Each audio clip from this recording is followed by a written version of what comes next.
Welcome, everyone. This is your friend, the DN What If, here with another exciting fanfiction. Today, we're diving into the story of What If Deku Became the Vigilante Aizawa Couldn't Catch? If you enjoy this video, don't forget to hit that like button and subscribe for more fanfiction content just like this. Now, let's get started with the fanfic. Izuku dumped his school bag out on his bed. He pulled each of his analysis notebooks out from the shelf for them and shoved them inside roughly. He pocketed a lighter and pulled his hood over his head. He zipped the bag and shouldered it before opening his window and crawling out onto the fire escape. Just before he left, he reached back through his window and grabbed his headphones, plugging them into his phone and playing a playlist of pre-quirk music. Izuku walked through the city, making his way to Dagoba Beach. He ignored the tears falling from his eyes and that his fingers were scratching into the skin on his arms where his sweatshirt had been pushed up. He turned onto the beach. Once he found a patch of sand, he dropped his bag and pulled all of the books out, stacking them so the newest was at the bottom. He took the first one. An all-might notebook covered in crayon scribbles that were meant to be heroes. He'd gotten it the day he was diagnosed. He opened it to the first page, his hand resting on it before it clenched, bunching the paper up. He tore the page out, music blasting in his ear as he ruined the notebook. He let the pages fall to a pile on the sand, messy handwriting and simple analysis mocking him as he reached for the next book. He went through them, his vision growing worse until he couldn't see through his tears, but he didn't care. He couldn't be a hero. He was worthless. He wasted his time doing analysis when he could have been doing something useful. He couldn't be a hero. Kaken was right. He was always right. Mom was right. Dad was right. He shouldn't have been born. A sob escaped his mouth as he tore into the 7th book. He fell to his knees, holding the book to his chest before slamming it to the ground. The fall caused his phone to tumble out of his pocket, his headphones disconnecting and the music began to play aloud. Stupid. He gasped between sobs. You're pathetic. You'll never be nothing more than a dash. He choked a sob back, shoulders slumping. Worthless Deku. He said it so softly he couldn't hear it over the music. He let out a bitter laugh, eyes looking up. Are you happy now? He asked the air. I finally listened, Kaken. He called. I give up. Do you hear me? I'm done. His voice broke, and he didn't notice the arrival of a certain underground hero, alerted by the loud music and coming to investigate. Izuku wiped his eyes dry and stood, setting his shoulders straight and reaching for book 8. He tore the pages out methodically, glaring at the frantic pen that showed when he started chasing after hero fights. He reached for number 9, getting through most of it before pausing on Eraserhead's pages. He'd spent months trying to find information on him, after all. Maybe he shouldn't. Izuku reached for the page. It wasn't like the information was useful to him now. It wasn't ever useful to him. He tore the page halfway out when a voice stopped him. What are you doing, kid? Izuku froze. Whoever was there picked up his phone, turning the volume down before pausing the music. Kid! Izuku frantically wiped at his eyes again before turning around, eyes widening at the sight of Eraserhead.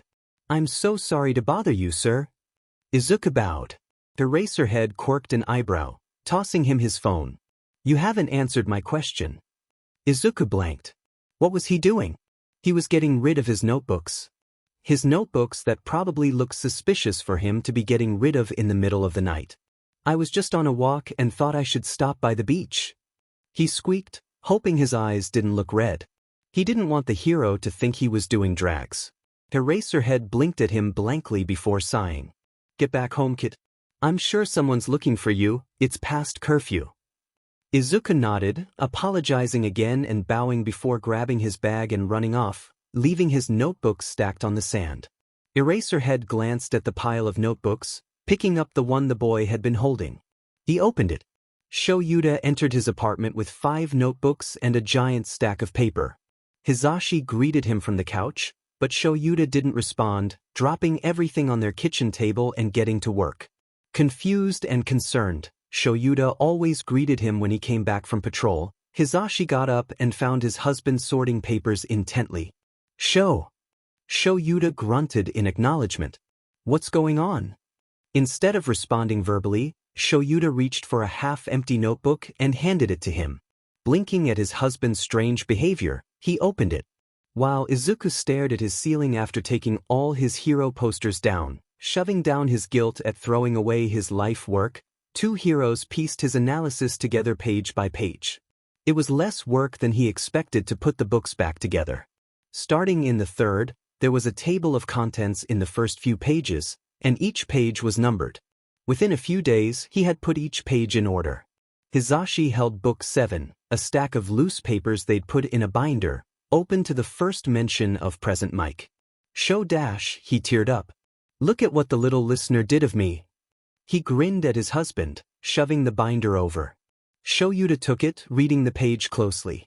There was a somewhat sloppy drawing that was clearly Hizashi in his hero costume. The page held theories and facts about him as well as notable things he did, including reading to kids at the shelter, teaching, and volunteering. He praised present Mike for his lack of collateral damage and injuries despite his destructive quirk. It was high praise from the kid. He didn't hold back with his criticism on both heroes and hero society, and very few escaped his sights. Notably, Hizashi, Nedzu, All Might, Power Loader, 13, and himself had little to no criticism. Looking closer, Shoyuta could see the kid had theorized present Mike and Eraserhead were in a relationship. How the F dash? Izuku got up for school, packing his bag and calling out to his mom. Good morning. His mom didn't respond, but he saw her headphones in and realized she was listening to a podcast. He left, walking to school. His desk, as always, was covered in graffiti. That wasn't what made him pause.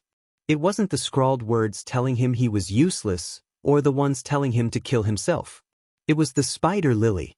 Taking a deep breath, he continued to his desk, tossing the flower in his bag and pulling out his school workbook. Stupid fang Deku. Kaken's voice said, pulling his book from his hands.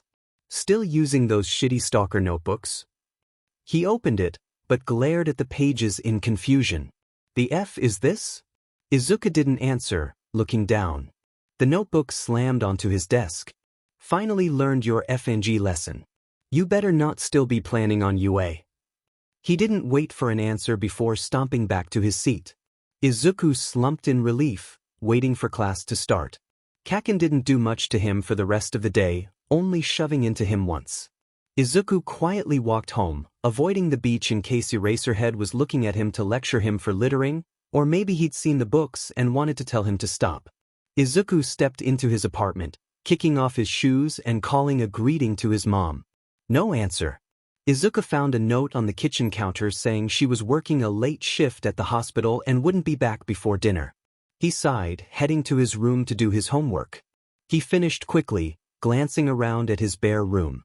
He needed to do something to decorate. He opened his laptop, looking up the pre-quirk bands he liked to listen to, pleased when he saw they still had a small following. He clicked on a few posters, adding them to his cart.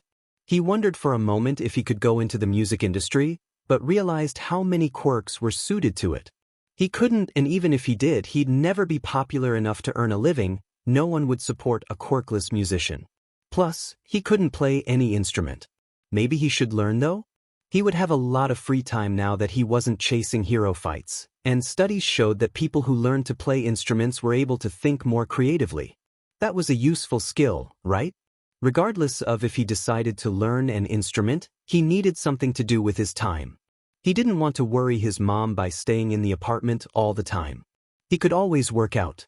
The thought alone made him laugh, but jogging was a popular hobby. There must be a reason why it's so popular, right? It might be good to give it a try. Izuku regretted everything. Who enjoys running? What kind of psychopath likes the feeling that their lungs are going to burst? Shoyuta looked through the list of people with analysis or intelligence quirks in middle or high school. None of them was the kid he saw, but who could write what he did without a quirk that let him? Nedzu could probably find out easily, but Shoyuta couldn't imagine what he would do with a kid who seemed to match his level of intelligence. Maybe it was a technology quirk? That would explain the information on him and a number of other underground heroes. Once again, none of the faces matched that of the kid he'd seen. Shoyuta sighed and ran a hand down his face. He had enough to deal with teaching and hero work, Now he had to add a problem child to the list. Maybe he should stop by the beach during his patrol? The kid probably lived around there, and maybe he'd come back to find his books? He had a hard time believing the kid had willingly left them, but it was hard to think of another reason for him tearing them apart when he'd seen them. He'd probably stop by Dagoba Beach on the way to and from UA, and stop by during his patrols. Whoever the kid was, Shoyuta had a feeling they would cause more problems if unchecked. Gods, all he needed now was an important police case and he'd lose all his free time. Shoyuta shouldn't have jinxed it. He flipped through the case file a month later with a sigh, a fifth cup of coffee beside him as an equally exhausted detective took a drink from his seventh coffee. Calls himself the Good Samaritan. The man sighed. Witnesses are unable or unwilling to describe him. Unwilling. One of them cussed me out when I asked, saying he's the best thing that's happened to her neighborhood. Shoyuta blinked down at the sparse file. The ones who are unable?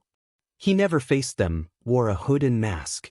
They never saw any features, but he uses a voice modifier to make himself sound young. Uses it to throw off criminals. At this, Shoyuta snorted. He was a big fan of the phrase, work smarter, not harder, and this vigilante seemed to as well. Using the shock factor to get the upper hand? He had to admit it was clever. Criminals would underestimate him as well. Quirk? Shoyuta asked, pushing away his slight amusement. Unknown. Possibly a foresight or minor sense-enhancing quirk. Possibly a camouflage quirk, as no one sees where he slips away to after a fight. Shoyuta took another sip of coffee. And why did you ask me for help with this? You have the best chance of getting the drop on him. Was the straightforward reply. Shoyuta really hoped this would be a short case. He needed to get back to a somewhat normal sleep pattern. Izuku never intended to become a vigilante. He just wanted to get out of his apartment. His mom was somehow stifling and never interacting with him, and it was easiest to leave in the middle of the night. He'd worn a medical mask so that if Eraserhead happened to patrol in his area, he wouldn't be recognized. He'd been walking when he saw a woman pulled into an alley, and he couldn't just stand there. He'd stepped in and bluffed about having a powerful quirk and that he'd already called the police. When the man ran off, the woman asked who he was. Izuku couldn't say his real name, and he didn't really do much anyways. Just a good Samaritan, I guess. Get home safe. He'd run off after that, vowing to never do anything that stupid again. A half hour later, he was doing something that's stupid again. Izuku paused on the roof, breathing heavily with his hood down and his new mask and goggles in his pocket. A single earbud dangles from his ear as pre-quirk music played. He was tempted to sing along, but it was the middle of the night and he was on top of a supermarket. Plus, he was majorly out of breath. He took out his phone and took a few pictures of the view. The moon was framed by a few trees perfectly. He'd post one of the pictures on his InstaChat later. It was anonymous, of course. He'd deleted his public account after the 86th death threat. A thud sounded behind him, and he turned around, eyes wide. Eraserhead stood, eyes equally wide when he'd seen who the kid was. He'd looked for one problem and found a different one. Figured. You're the notebook kid. He said dryly, tone not showing his gladness at finally finding the kid. He'd been looking for months by now. Who, me? The kid squeaked. You must have the wrong person, Mr. Eraserhead, sir. He jerked his hands around, denying. His actions caused him to yank on his headphones. They came unplugged and the same song he'd heard months ago played. Eraserhead rose an eyebrow. You want to try that again, kid? The kid sighed and turned his music off. Not really, no. Against his better judgment, Eraserhead snorted. The kid was really something. Your books are very detailed. You want to tell me how you got all that information on me? He questioned, stance relaxed and hands in his pockets. The kid flushed and fumbled with his hands. Sorry about the notebooks. I just used to analyzing quirks. That doesn't answer my question. Eraser wasn't sure why the kid was apologizing, but he figured he could find out later. Oh, there's a Discord or two of people who you've saved. They're all super exclusive, invite only, they don't want any villains getting a hold of information on you. And how did you get involved in them, then? I can't say I recall being in a case involving you. Izuku winced, his face flushing again. It took months of convincing one of the admins that I wasn't dangerous and just wanted to learn about your quirk and fighting style. One of the admins of the main Discord, sleep_paralysis_, finally let me in. You stopped his parents from being mugged. He's a huge fan, commissioned your merch and everything. Eraserhead blinked. He didn't know he had fans. And merch?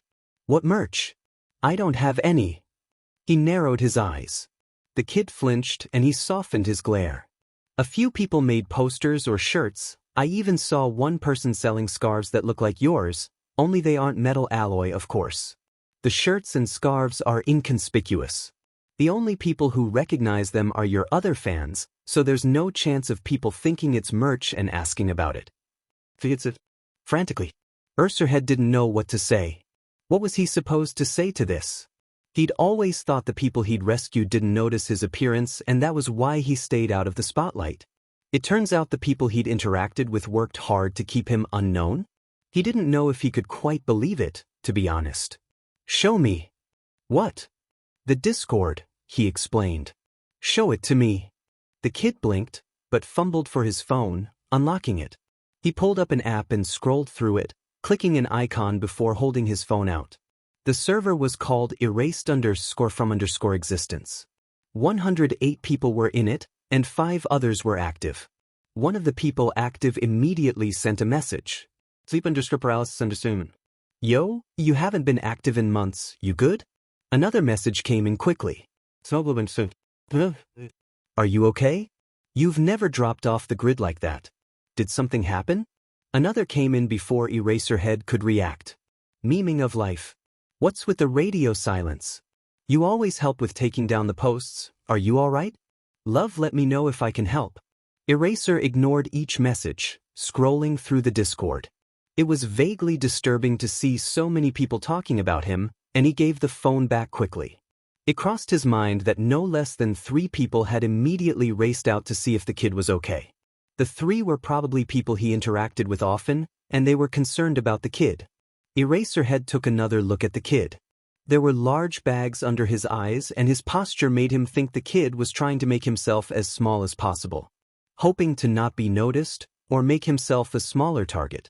He favored his left leg, and a starburst burn scar rested on his left hand. What's your name, kid? What? The kid tilted his head, confused. Your name. He repeated calmly. Oh, Akatani Mikumo. Eraserhead gestured to his Akatani's hand. And how did you get that scar? His face scrunched together as he looked down, face smoothing out upon seeing the scar. Oh, that. I got it when a friend of mine got his quirk. He said nonchalantly, but the way he pulled his sleeve down to cover it told the hero something else. Right, and why you're obviously favoring your left leg? Akatani smiled sheepishly. I hurt my ankle earlier today, and then hid in on the fire escape on the way up here. For some reason, Eraserhead didn't believe him.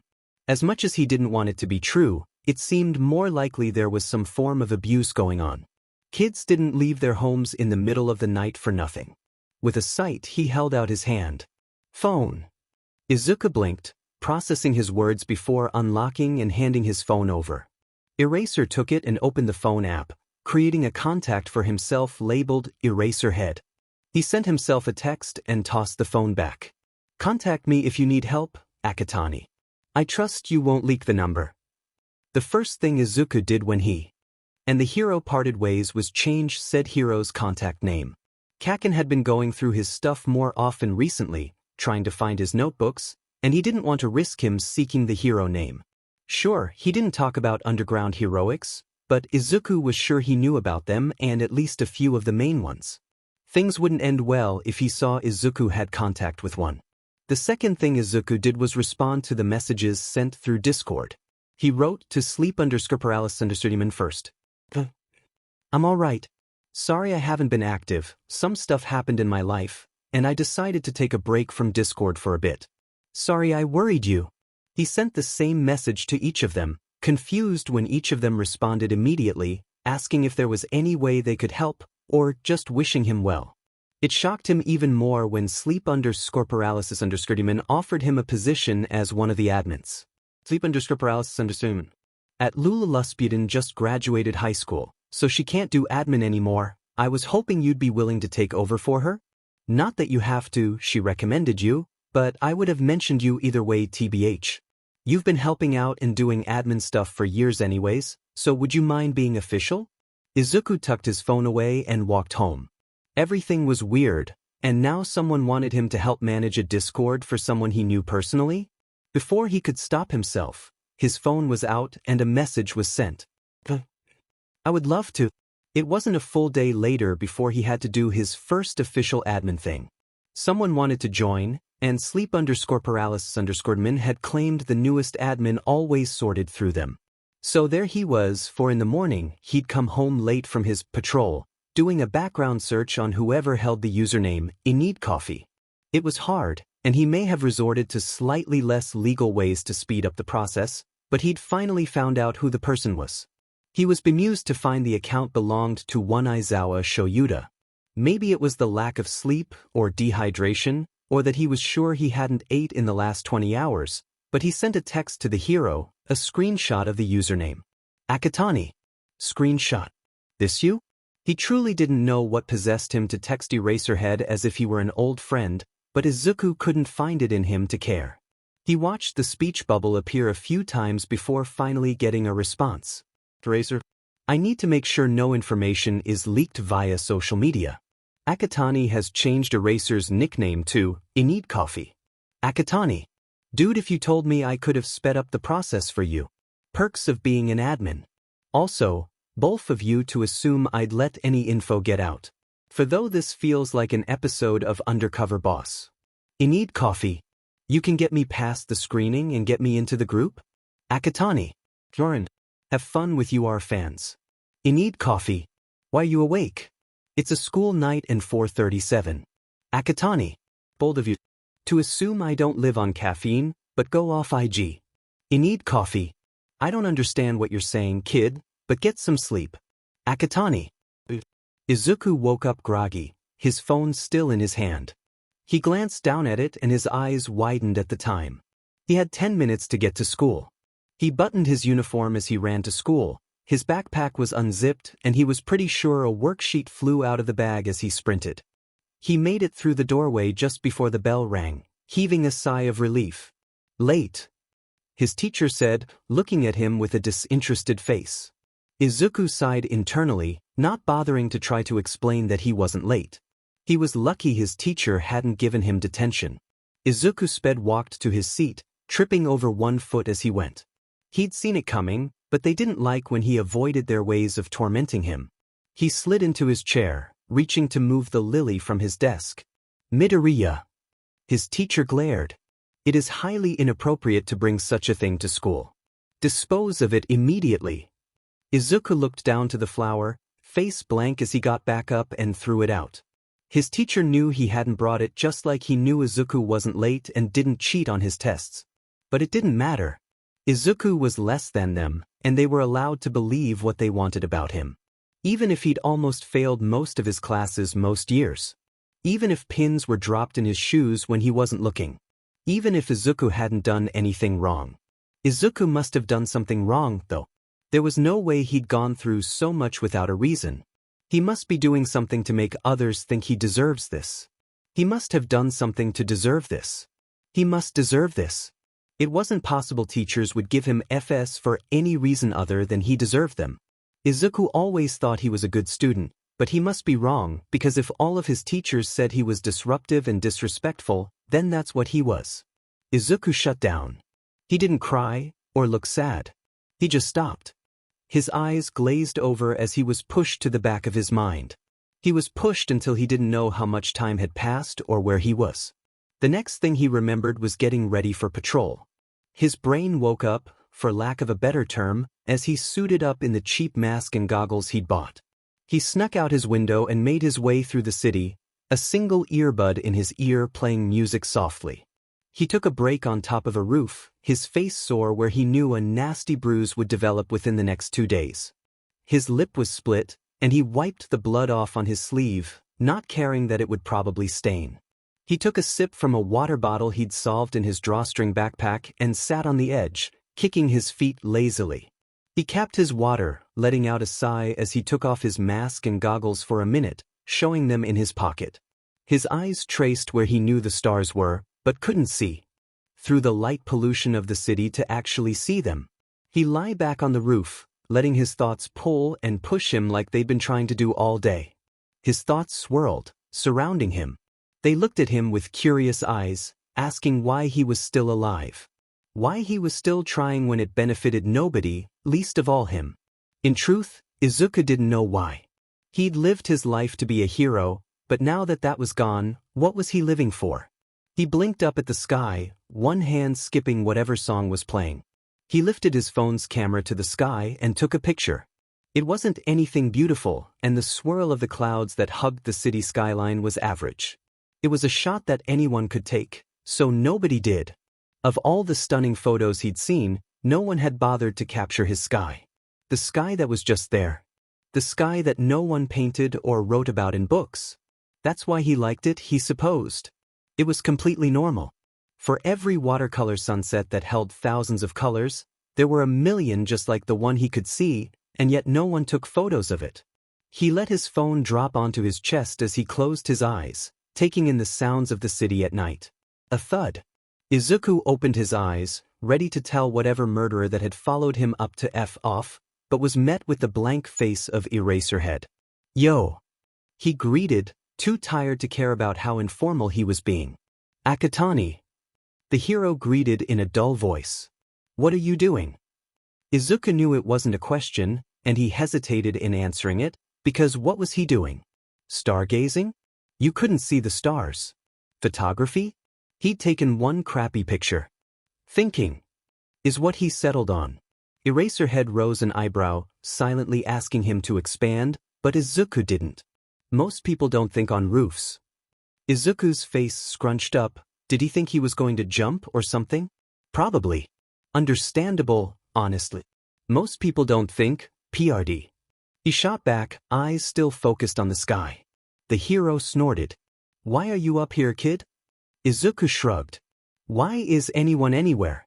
The universe works in mysterious ways, Mr. Eraserhead. Seeming to realize he wasn't going to get an answer, Eraser sat down a few meters away. Did you get in a fight? Izuku blinked, but then remembered his split lip. No, I ran into a wall. He deadpanned. Eraser glared slightly. Why are you getting into fights? Izuku didn't look at the man. Why are you getting into fights? It's my job. Izuku shrugged again. Well, there you go. The hero's face tightened. What do you mean, kid? Izuku cracked a smirk. As a dumb teenage boy, it's my job to do stupid stuff. Getting into fights is on the list right after burning microwave dinners. Eraser sighed. Why aren't you at home? Do you have a home? Wow. A lot of questions. Izuku said dryly, pushing himself up to sit properly. Yes, I have a house. Is it safe? Izuku snorted. How could it be unsafe? He was alone. Yep. Then what? Are you out here at? He looked down at a watch. 3:15. I'm procrastinating writing a paper. He lied, fully aware the hero wouldn't believe him. The hero probably didn't believe most things he said. Why are you out here? He repeated as if he hadn't given a completely bullshit answer. To think. And they'd gone full circle. Shoyuda was well aware Akatani Mikumo didn't exist. He'd looked the name up, and the only results were people who looked nothing like the kid. He was also well aware that confronting him about it wouldn't help anything. The kid was clearly going through something, probably some form of abuse, and if he wanted to help, then he couldn't scare the kid off. He reminded himself this as the kid brought his questions back around full circle. As much as he wanted to pick the kid up by his collar and drag him to a station where he could make sure the kid was safe, he couldn't. And based on the words of the teenager, he knew that too. The kid seemed to know that Shoyuda knew he was lying, but he simply didn't care. It had been maybe a week since he'd seen the kid last, but he seemed so different than the nervous, stuttering kid he'd seen first on the beach and then on a roof. Akatani, because he refused to refer to him as the kid, looked tired. The kind of tired that no amount of sleep could fix. He was worryingly skinny, and the bags under his eyes rivaled his own. He'd been teaching for years, and he'd never met a kid who was so tired. It wasn't right. Shoyuta sighed lightly. Akatani was confusing. His answers were either blatant lies or ways of avoiding the question. Except when he'd said that he had a house and that he was safe there. But the way he'd laughed before answering didn't reassure him. Knowing he couldn't leave him alone on a roof, Shoyuta pulled out his phone and texted his agency that someone else would need to cover his patrol area, as he was dealing with a sensitive case. He put his phone away and followed Akatani's gaze. He was staring at the sky.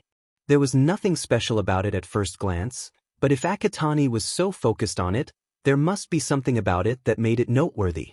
"I don't suppose you'd let me walk you home?" Eraser said dryly. "Nope. But thanks for the offer." "I don't suppose you're going to stop your late-night walks either?" "Nope." Shoyuta probably should have returned Akatani's notebooks, but he wasn't sure how the kid would react. On one hand, he couldn't understand why anyone would get rid of notebooks that held so much useful information.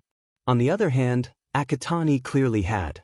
As much as he wanted to understand, to know what led the kid to destroying what was clearly a life's worth of work, he figured asking about the notebooks would do just about as well as trying to make the kid recite poetry, though some part of him wouldn't be surprised if the kid straight up recited all of Hamlet if he wanted to. It was a delicate situation, and as far as Shoyuta knew, asking about the notebooks would do far more harm than good. As he sat in his homeroom, taking attendance, he decided he would just have to keep an eye on Akatani when he could. Izuku had left his mask at home, and he was unwilling to sneak back into the apartment that had always been warm. Now, whenever he stepped in, he felt ice lace his veins. Instead of finding criminals to pick fights with, he wandered around the city, half hoping criminal would find him to pick fights with him. It was probably a weird sight. A teenager in a bright yellow all-might hoodie, he didn't have any others, walking outside at 2 in the morning with music blasting in his headphones. He didn't particularly care. He bit into a granola bar, the only thing he'd eaten all day. He felt a presence watching him and waited for a mugger to try to jump out at him. That would be awkward, he briefly mused to himself. How would he best explain that he was broke? He couldn't just flat out say it. Where was the fun in that? He'd probably make some morbid joke before getting shot, stabbed, or some other thing that would kill him. Whatever was watching him was keeping a polite distance, so he assumed it wasn't a mugger. Or a serial killer, on second thought. Izuku swallowed the last bite of his meal snack. He crumpled the wrapper in his hand and shoved it into his back pocket. He pulled his phone out, pretending to take a picture as he turned the camera on selfie mode. He looked behind him, counting the shadows. A small movement on a roof next to him. A scarf. Izuku rolled his eyes, zooming in on the figure and taking a picture, immediately sending it to the only person he ever texted. "Akatani. Picture. This you? Read, 2:45. Izuku snickered. Had he thought he was being stealthy? He absolutely wasn't, at least, not stealthy enough for him not to notice, which led him to believe anyone could have noticed him. A slight whoosh behind him and a gentle thud. "It's not safe to walk around alone at night, Akatani." Eraserhead sighed. Izuku nodded, voice dead serious. "Strange men could follow you claiming to be heroes," he said sagely. Eraserhead's eye twitched. "Among other things, yes. Not going to ask what I'm doing out so late?" Izuku smirked. "What are you doing out so late?" he asked dryly. "What are any of us doing really? Who knows?" Eraserhead closed his eyes and took a deep breath. Instead of telling him to stop wasting his time, the hero simply continued walking alongside him. Izuku vaguely wondered how long it would take for the hero to get sick of him and leave like everyone else. He wouldn't be upset. It was understandable. Izuku couldn't blame someone for not wanting to be around a Deku. "No stargazing tonight?" he asked, pulling Izuku from his thoughts. Izuku shrugged. "It's not like you can see the stars anyway." Was all Eraser said, reaching into his pocket and pulling out a juice pouch, downing it. He pulled another out and tossed it to Izuku, who flinched but caught. Eraserhead frowned. Shoyuta didn't know what to do about the kid. He couldn't get answers out of him, any that mattered, at least. He couldn't know if the kid was safe wherever he was staying. He couldn't do anything and it was frustrating. Shoyuta would be the first to admit he had a soft spot for kids. He wouldn't admit it out loud, but he would admit it nonetheless. In fact, kids were one of the main reasons he'd become a hero in the first place. To give them the childhood he'd never had. It felt like a personal failure to see Akatani walk around, looking lost and apathetic. Like all his years of work didn't matter because here this kid was who needed help, and he couldn't do anything. But he was doing what he could by keeping an eye on him. That would have to be enough for now. At least until he could figure out who the kid actually was and get him somewhere safe. Izuku stared at the roof ledge as if it had just told a terrible joke, a blank expression with some kind of vague disappointment simmering somewhere in his eyes. It was only midnight, and he'd gone out earlier to avoid Eraserhead. It wasn't that he hated him or even disliked him, he just knew that the time Eraser spent talking to him could be used in better ways. Eraser could stop crimes and help people instead of babysitting Izuku out of some misguided sense of obligation. Izuku took a step forward and sat down on the edge of the roof, now staring at the ground 7 floors below. He didn't have music playing. The silence was deafening and he couldn't focus on a single thought. He swung his feet gently, trying to find the creaks in the sidewalk below him, but he was too far away and it was dark. Once again, his mind seemed to cloud over. It was the first time that day that he didn't have to watch behind him for Kaken or make sure to stay quiet to avoid his mother's stifling disinterest in anything he did. Vaguely, he registered the sound of himself sighing, but it sounded miles away. He felt like an outsider in his own body, looking in on this life that wasn't his. It couldn't be his. His mom was wonderful and kind. She always called if he was getting home late from school to see if he was okay. She made his dinner every night and helped him with his homework. She didn't look straight through him as though he wasn't there. She didn't forget to get enough groceries for both of them and she didn't block her son's phone number. Whatever was going on, it couldn't be his life. All Might didn't tell people they would be a liability in the field, or that they would be lucky if he could find a med school that admitted quirkless people. He certainly didn't blame kids for villains escaping. No, Izuku reasoned, this couldn't be his life. So why, when his fingernails dug into the skin on his arms, did it sting? Why did he feel the pain when his fists slammed into the ground beside him if this wasn't his life? Shoyuta wasn't worried. He wasn't. The kid hadn't made an appearance in a month and that was a good thing. Whatever he was going through was probably over and he was probably in bed, where he should be. Probably. Hisashi sighed as he walked through the door of their apartment, shoulders slumped more than usual at the end of his patrol. No sign of the listener? Shoyuta grunted something that could be interpreted as a no. He wasn't worried. He had too much on his plate to be worried, with the Good Samaritan seeming to double his work. He'd tried to find the vigilante during his patrol, but it seemed he'd found out when and where he patrolled to avoid him. Shoyuta wasn't worried about the kid who looked like a breeze could topple him over and talked as though he had no reason to care about anything. He wasn't worried. He wasn't. It was a good thing he hadn't seen him. He was probably happier. Probably. It didn't help that he still didn't know who the kid was, so he couldn't check in on him if he was worried, which he wasn't. Shoyuta stared at his phone as he sat on his couch. It was open to his text exchanges with Akatani. He briefly debated asking the kid if he was alright, but he didn't. It was 4 a.m, and he didn't want to wake the kid in the extremely small change he was sleeping. Izuku wasn't sure when the last time he actually slept was. He didn't count the times he'd passed out after patrol or during homework that lasted up to 2 hours. He meant properly sleeping for 5 or more hours at a time. Probably sometime after his dreams were plagued with fire and explosions but before he started middle school. He used to hate coffee, but now it was the only thing keeping him awake long enough to do anything. It wasn't healthy, but neither was vigilantism, and here he was. Being the Good Samaritan had slowly taken up all his free time, not that he was complaining. Less free time meant less time for his mind to wander, and at least he was doing something productive with his time now, right? Plus, it was good exercise, and that was healthy. At least, that's how Izuku reasoned as he scanned the city from a rooftop, his hood pinned in place to cover his curls. He was thinking of cutting them, actually. Curly hair wasn't too common, and he didn't want to be tracked down by them if someone happened to see them. Actually, he didn't quite care if someone tracked him down. What was the worst thing criminals could do? Kill him? He wasn't fazed by the idea. If the police found him, he'd be arrested, but did that really matter? Not in his opinion. It wasn't as though he was going to do anything with his life. But it would make his mother's life harder if he was arrested. People would talk about her behind her back and harass her, and he knew firsthand how much both of those things hurt. He couldn't do that to her. It was bad enough she had a quirkless kid, he didn't want to make her life any harder. A flash of light caught his eyes and broke him out of his thoughts. An ambulance. Curious, Izuku leapt from roof to roof, following the ambulance from enough of a distance that the driver wouldn't be able to see him even with a sight-enhancing quirk. It parked in front of an unassuming apartment complex, and several people with a stretcher rushed in. The apartment was alive with anxious energy, but it didn't seem to be anything terrible. The professionals could handle it. Glancing around to make sure no one saw him, he spun on his heel and began his way back to his usual patrol area. He didn't see the small flash of a camera going off. Hitoshi was having a long night.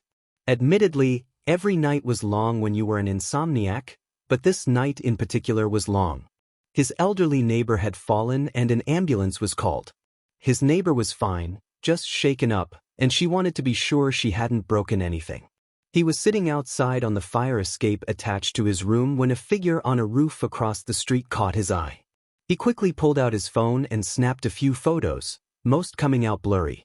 It was rare to see underground heroes at work, and he was trying to figure out how many were in the city compared to spotlight heroes. Later, when he checked his photos, he blinked in shock. That was definitely not a pro hero. Izuku went home after unpinning his hood and stowing his mask and goggles into a pocket. He'd stayed out later than he'd intended, and he'd have to hurry if he wanted to avoid Eraserhead. He slunk through his window, heaving a sigh of relief that the hero hadn't seen him. The relief was short-lived when he noticed his mother's figure sitting on his bed, arms and legs crossed. "And where have you been?" Her voice was deadly calm and detached. Izuku winced, he still wasn't used to his mother's new actions. She'd never sought him out, so he didn't understand why that night was so different. "Just taking a walk." He lied, flashing a nervous smile.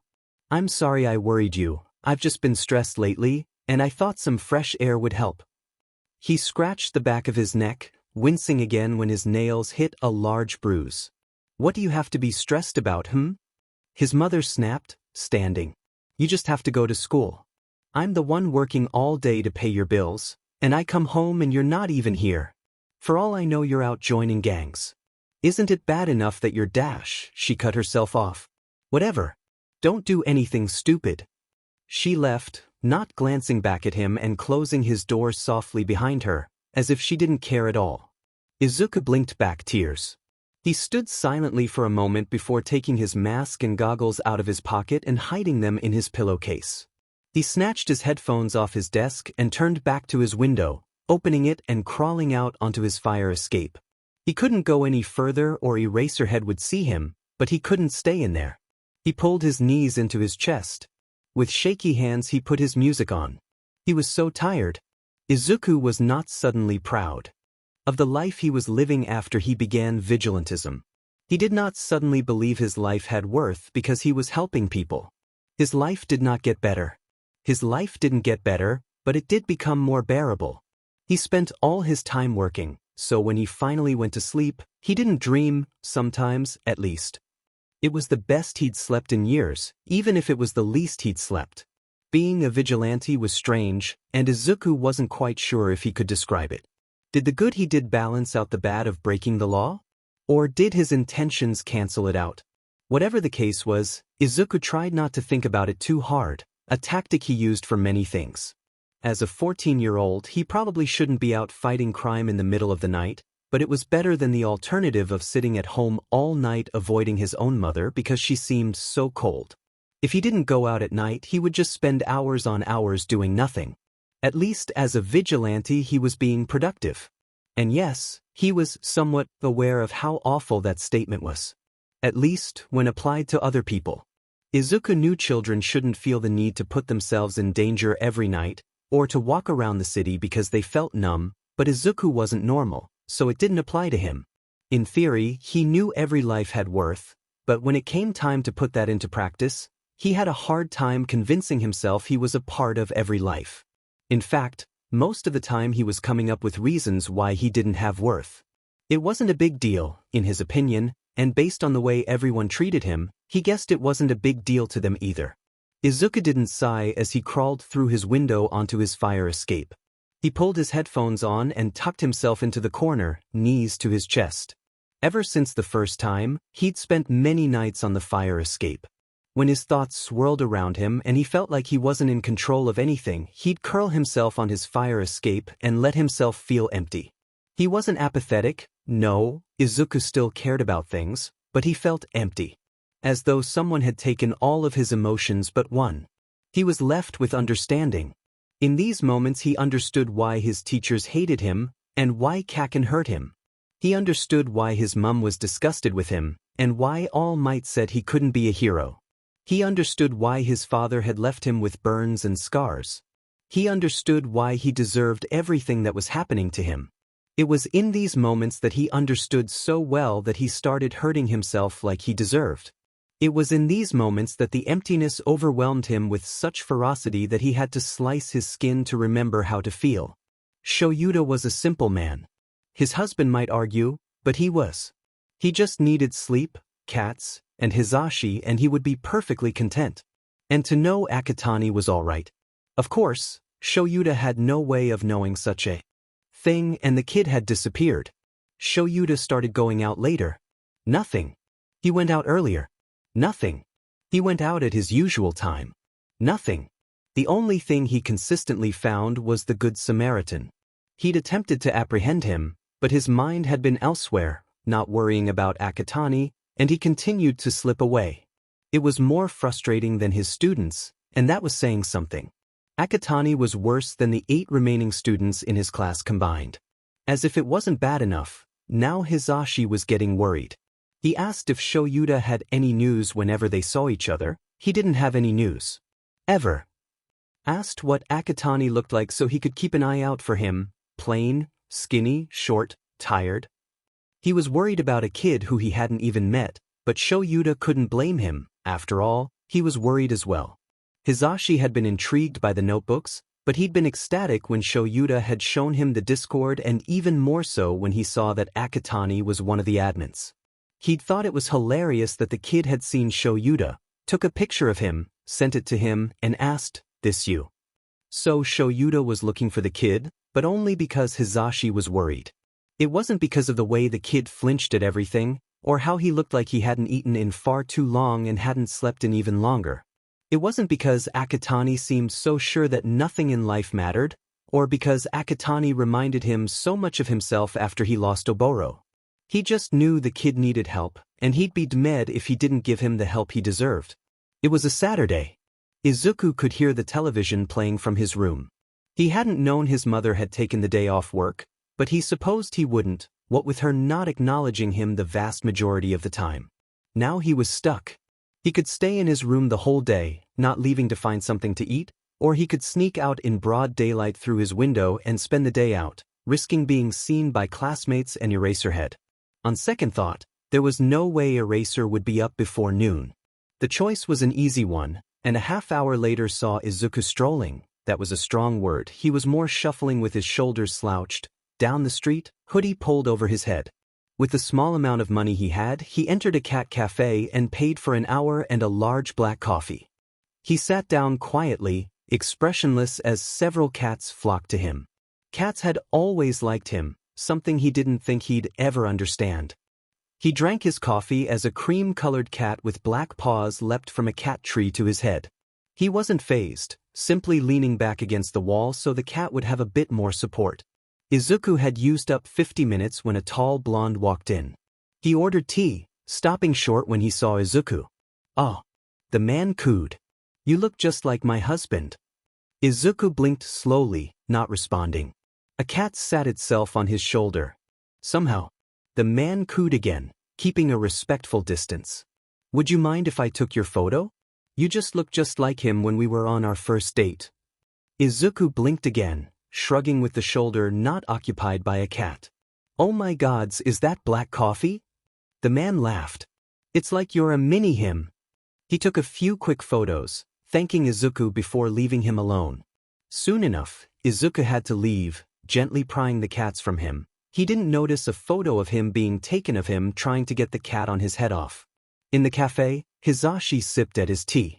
That kid really did act just like Shoyuta, at least from what he could see.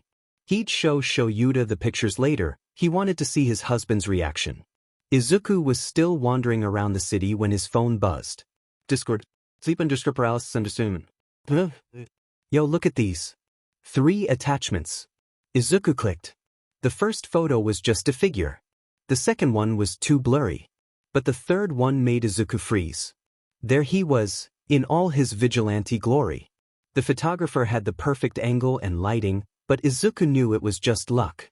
He stood atop a roof, hood shrouding his face. Izuku glanced around him wildly, but nobody was looking at him.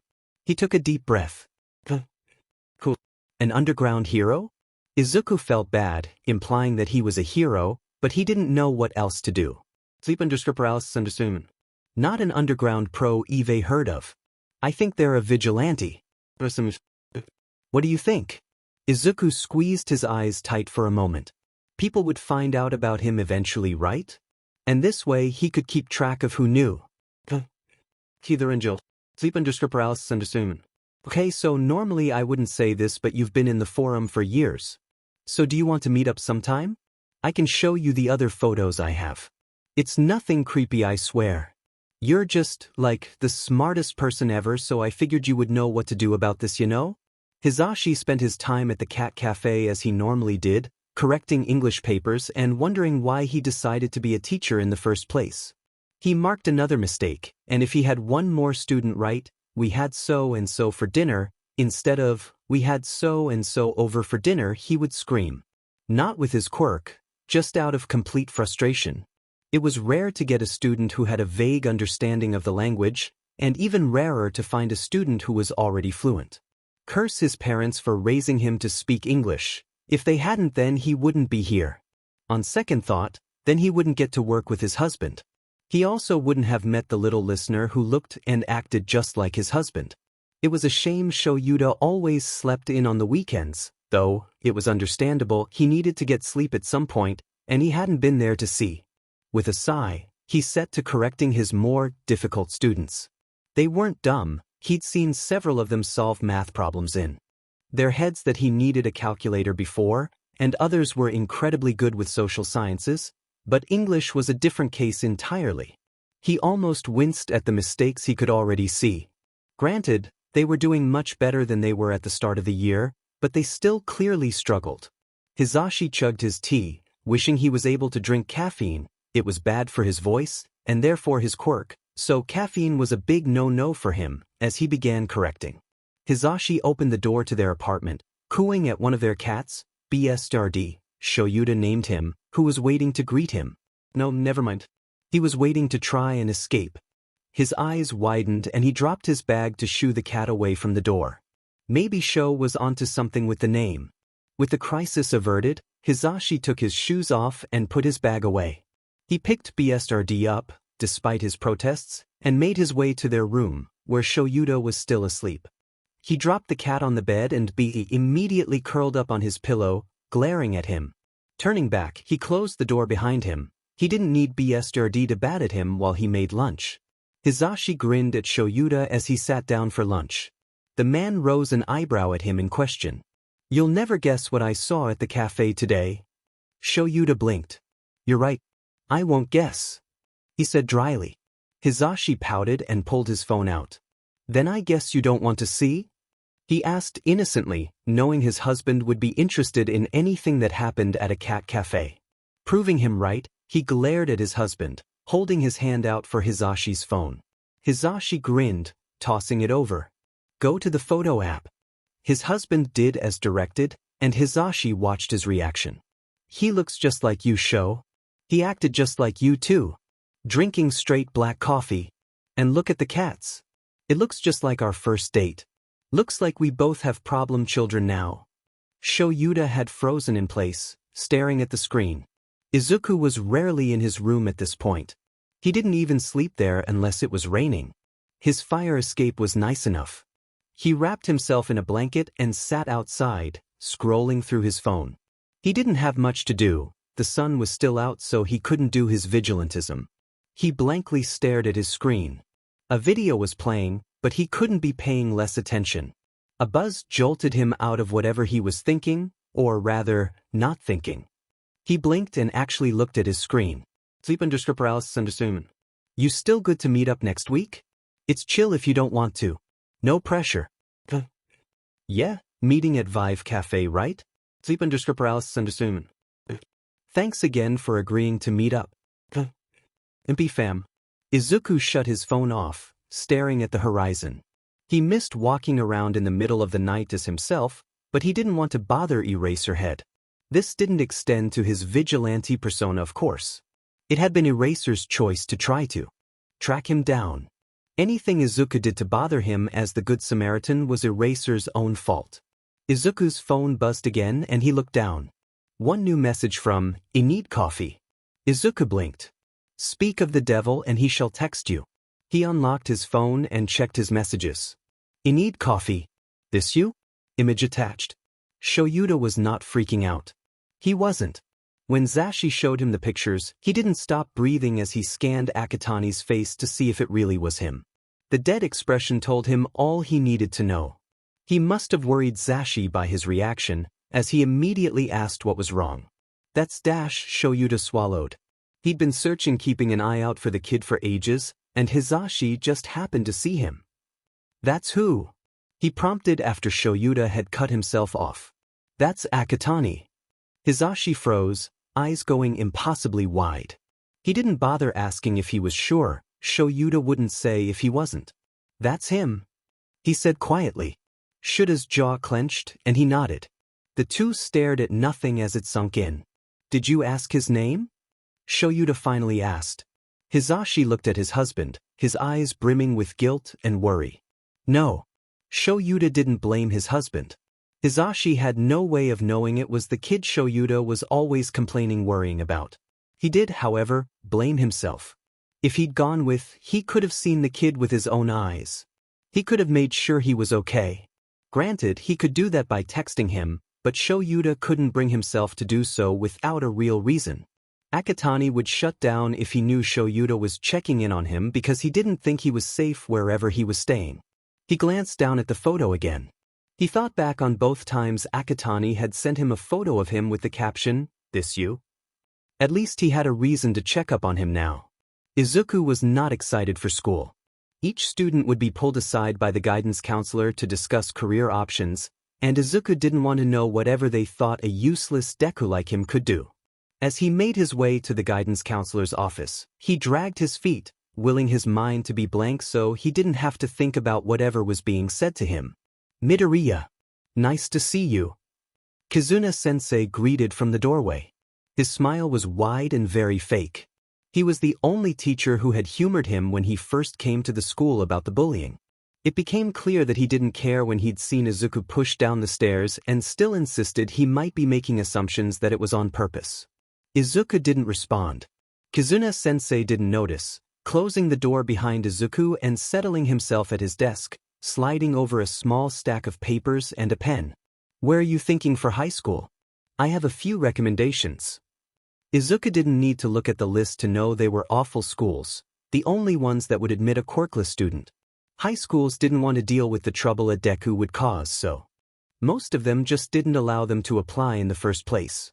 Izuku had known it was true for years. His mother had sat him down a few years back and explained that his options were limited if he wanted to go to high school. Even back then, she seemed to think he couldn't make it. Izuku circled one of the schools at random to appease Kizuna-sensei. It didn't matter, it wasn't like he'd get in. Even if they accepted quirkless students, they made it much harder, and Izuku didn't think he'd pass whatever kind of extreme testing they'd give him. It didn't matter. Based on statistics, someone would probably kill him for either his quirklessness or his vigilantism before he could graduate high school. He tried not to think that it was more likely for him to be killed for being quirkless than actively breaking the law. Izuku hadn't responded to Eraser, his mind swirling as soon as he got the text. The blonde man knew him. Present Mike was blonde and in a relationship with Eraserhead. But his life. He just had to run into another hero when he was just trying to exist. There was no doubt that Mike knew about his meetings with Eraserhead. He'd need to find a new cat cafe. He ended up not responding, leaving the message on read. He didn't need another hero prying into his life. The Good Samaritan was, well, good at his job. Good enough to go out more often to take his mind off of high schools and heroes. Even though heroes were constantly after him. Except that one time Hawks had dropped down and flicked him before leaving. That was an interesting time. Izuku might not have been doing well, but he was doing good, and that's all that mattered. Hawks was supposed to track down a vigilante called the Good Samaritan. In all honesty, he didn't really care. Until he saw the kid. And he was sure it was a kid. The height, way they spoke and moved all pointed toward the fact that a child was risking his life nightly for some reason. He tailed him on the kid's patrols for a few nights until he was sure the kid could handle himself, and he could. More or less. Hawks didn't send a feather after him, solely so he could claim deniability that he didn't know who he was or where he lived. He did send a few feathers around the Good Samaritan's most common haunts so he'd know where he was. After seeing the kid fight recklessly to the point where he was limping badly, Hawks swooped down to see how serious it was. His eyes quickly saw he'd sprained his ankle. He flicked the kid's forehead in annoyance. He didn't have time to be a babysitter. Detective Tsukachi's day was going all right. It wasn't a slow day, but it wasn't too fast either. He settled himself at his desk after his lunch break for the rest of a standard day. The window to his office opened and the number 3 hero slid in, seemingly unfazed with his usual smirk. "Hey detector." Tsukachi sighed. Hitoshi was nervous. He'd been at the cafe for the past hour, waiting for whoever Ildek was. It wasn't that the other guy was late, Hitoshi just wanted to make sure it wasn't some sort of trap, even if he'd been the one to suggest meeting up. Finally, a boy his age walked in. His face looked blank. He wore a long-sleeve shirt with a t-shirt on top with the words, "tank top," on them. His hair was green and looked more like a bush than hair. Hitoshi blinked. The boy glanced around and behind him as if seeing if someone had followed him. Hitoshi only knew this because he did the same. The boy's eyes fell on him and he smiled. "Yo."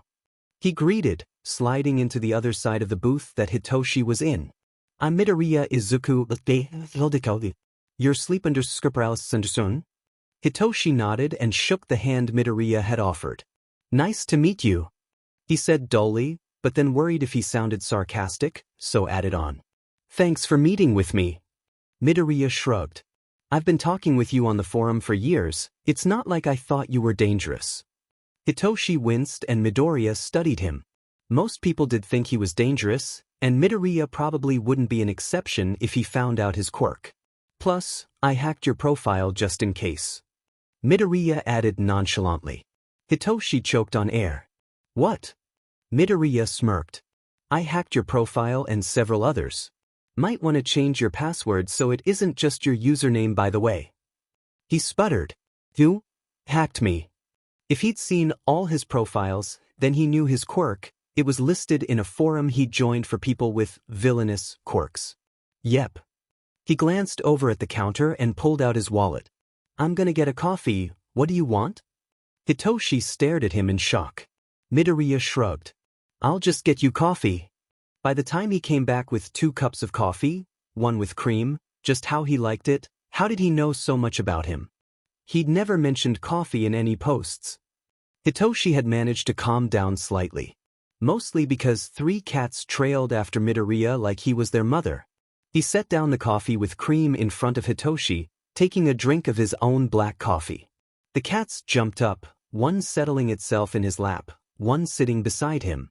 When the other one tried to climb Midoriya, he lifted the cat and handed it to Hitoshi. He'd come to talk about the vigilante, but after meeting his online friend, he had entirely different questions on his mind. Tsukachi sat at his desk, head in his hands as the number 3 hero drank a cup of tea. "Are you sure?" His voice was muffled. Hawks laughed. "Yep. For sure he's a kid. Between 12 and 17. He said as if it was an everyday occurrence. "And you don't know who he is?" he asked. Hawks smirked. I do not know who the Good Samaritan is. Tsukachi looked up, exhausted. You planned this, he said dryly. I'm no snitch, detector, he said brightly. Plus, he shrugged, I never once saw him use a quirk, you may not even be able to arrest him. Tsukachi groaned as he realized. The hero wasn't lying. The Good Samaritan was a kid, and he may not be able to apprehend him to make sure he didn't kill himself by getting into fights. If it makes you feel better, Hawks continued. The kid seems good at fighting. Really good at dodging too.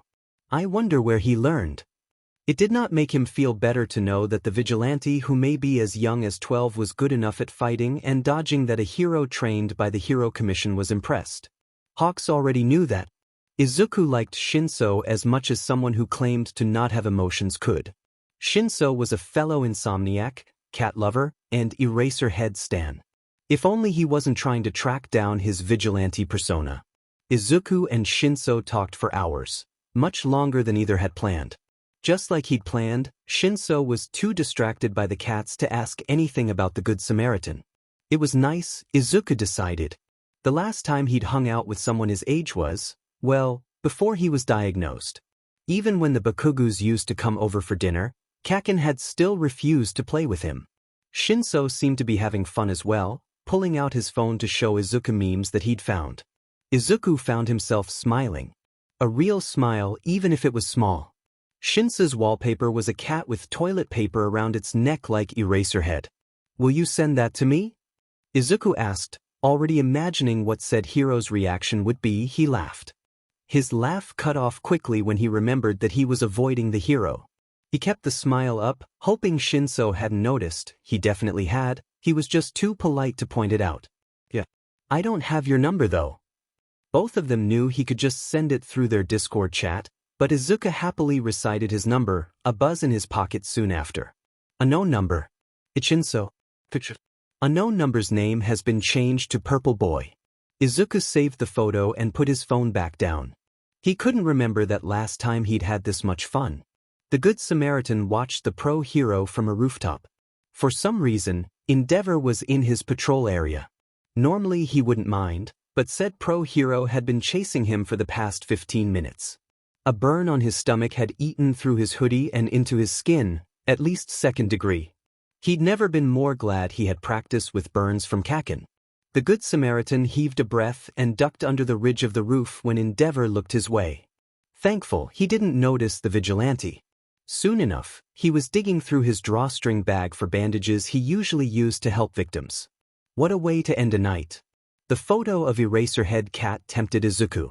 He'd nearly sent it several times over the past few days, but had always stopped himself at the last moment. He'd sat on his fire escape, finger hovering over the send button before chickening out and deleting it. Why was he so determined to cut off communication with the hero? Other than that, he would be wasting his time, obviously. It didn't matter, he decided as he sat in his room. It was raining, so he wasn't on his fire escape. He spun the chair absent-mindedly, eyes not focusing on the spiraling world around him. It was spiraling in many ways, both literally and metaphorically. His world was literally spiraling as he spun the chair, and it was metaphorically spiraling every day when he went to school or snuck out to do vigilante work. The chair slowly came to a stop, Izuku too tired to continue spinning it. He stared at the popcorn ceiling. He used to trace them with his eyes like constellations. Entire worlds seemed to come into existence every time he looked up. A knight fighting a dragon. A hero saving people. A musician playing the piano. The shapes also swirled. He looked up and didn't see anything. The dots were just that dust. There was nothing on the ceiling save small specks of paint from when his mother had painted his room in All Might's colors. He closed his eyes. He didn't want to see the yellow, blue, and red that made up his childhood obsession. The door to his room burst open, and Izuku flinched. He sat bolt straight, opening his eyes. He didn't look at his mother's face. From his peripherals, he could tell she was disappointed about something, and her disappointment had always been worse than anything else. He stared at her hands instead. Hands that used to sweep through his hair and wrap him in blankets and hugs. I got a call from your principal. If you keep up your attitude in school, you won't graduate. Her voice was dry, and if he was looking, he would have noticed the bored look in her eyes. Izuku didn't say anything. He knew she didn't want him to. His mother took a deep breath, as if trying to calm herself down. "It's like you're trying to fail. Is that what you're doing?" She scoffed. "Some attempt at rebellion? After all I've done, you want to throw it all away. You used to be so good, Izuku." She sighed before leaving, the door slamming behind her, betraying her attempt at covering up her anger. Izuku. She'd called him Izuku. She'd always called him Zuzu or Zuku. Even when she started picking up more shifts, the notes she left on the table were always addressed to Zuku. He didn't know why it affected him so much, but it did. His head felt like he was still spinning the chair. His eyes unable to focus on anything. His stomach queasy. Izuku put on his winter jacket and sat on his fire escape. He turned his lights off and closed the window behind him. He sat in a corner, counting every raindrop that hit the railing in front of him. Eraserhead wouldn't appreciate him sending a cat photo. Why did he think he would? Hitoshi met Midoriya at a park. He'd suggested the park because no one from his school ever went there. Midoriya had agreed on this park because no one from his school ever went there either, not that Hitoshi knew that. He waited on a swing, waving slightly when he saw his friend. He didn't look great, but Hitoshi didn't either.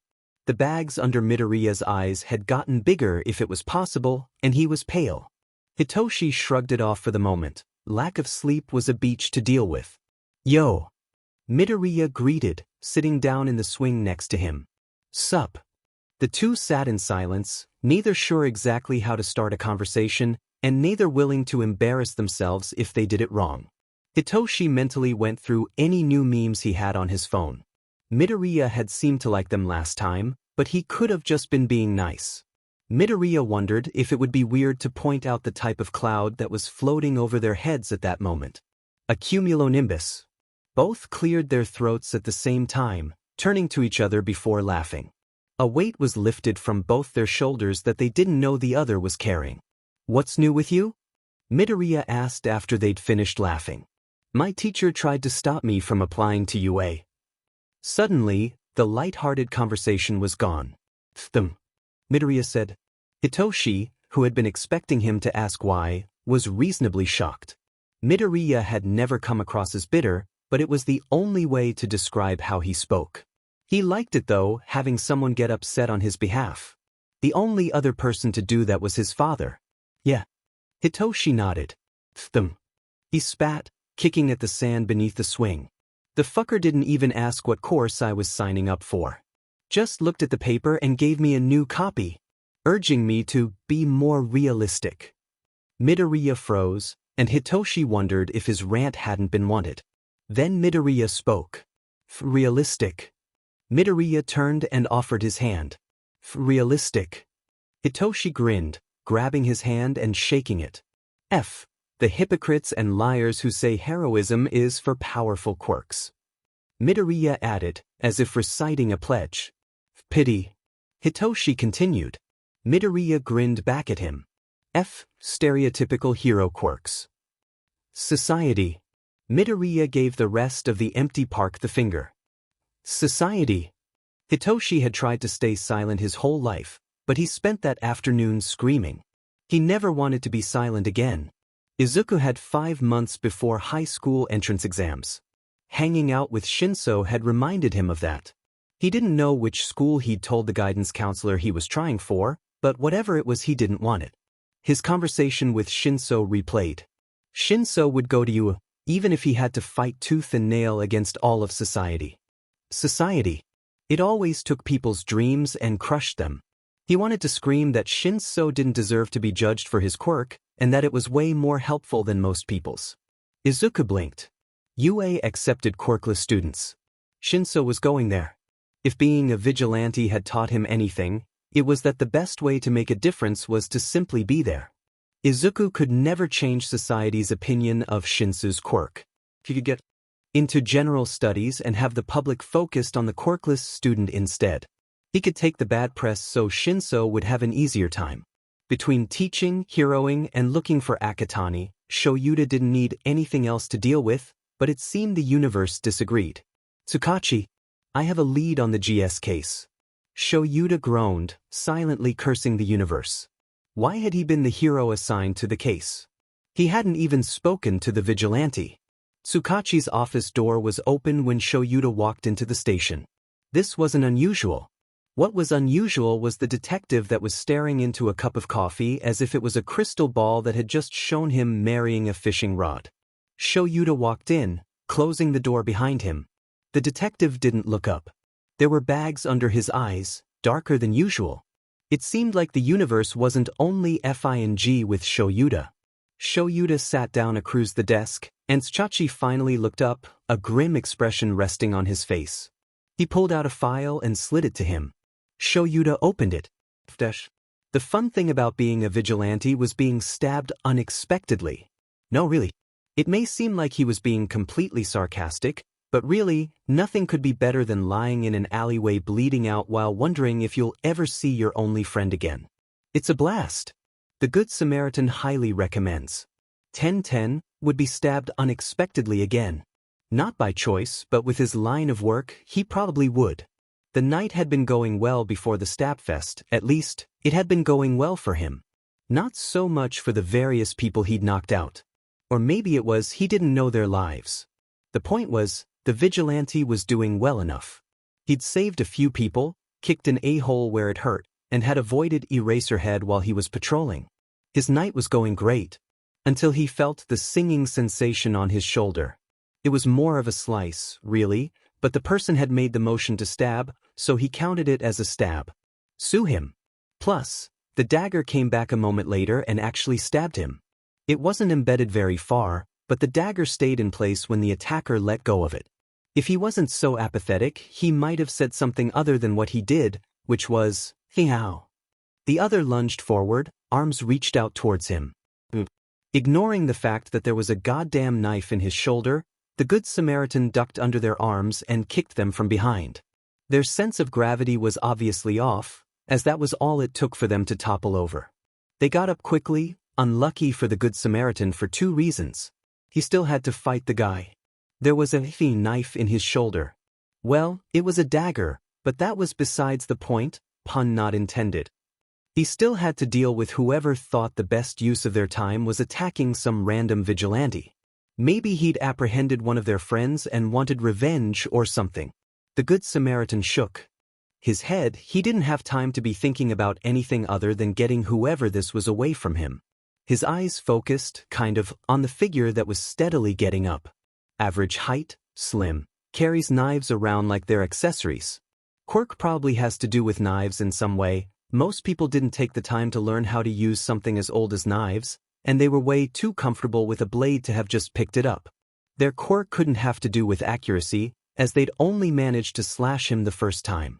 Possibly able to track any kind of metal, but knives wouldn't be the most subtle way to use their quirk, so that was probably out. Either something to do with metal, manipulation, summoning, proficiency, or something that is easier with knives. Blood. Their quirk could have to do with blood. If that was the case, then he should absolutely not let them get any of his. Blood quirks typically had something to do with control, either the user or whoever the blood belonged to. He didn't want to find out which. Assuming the worst, the Good Samaritan stood as tall as he could. It would do him no good, no pun intended, if they thought he was scared or too hurt to fight. Stabbing, he said dryly, forcing the pain out of his voice. Original. F you. They rasped. You're not really my type. They lunged forward again, leading with their arms like an idiot. The Good Samaritan used his uninjured arm to push them away using their arm as a grip. Why weren't they using one of their knives? He could see at least 5 strapped on them in various places. He caught their eyes. Oh, that's why. He's FNG high as sheet. No wonder he was fighting so diadotically. Why couldn't you be one of the chill druggies? He whined, using his hand to find a pressure point. He'd seen high people before, and they usually weren't so stabby. Sleep well. He sighed as they lost consciousness. They'd probably be out for a good few minutes.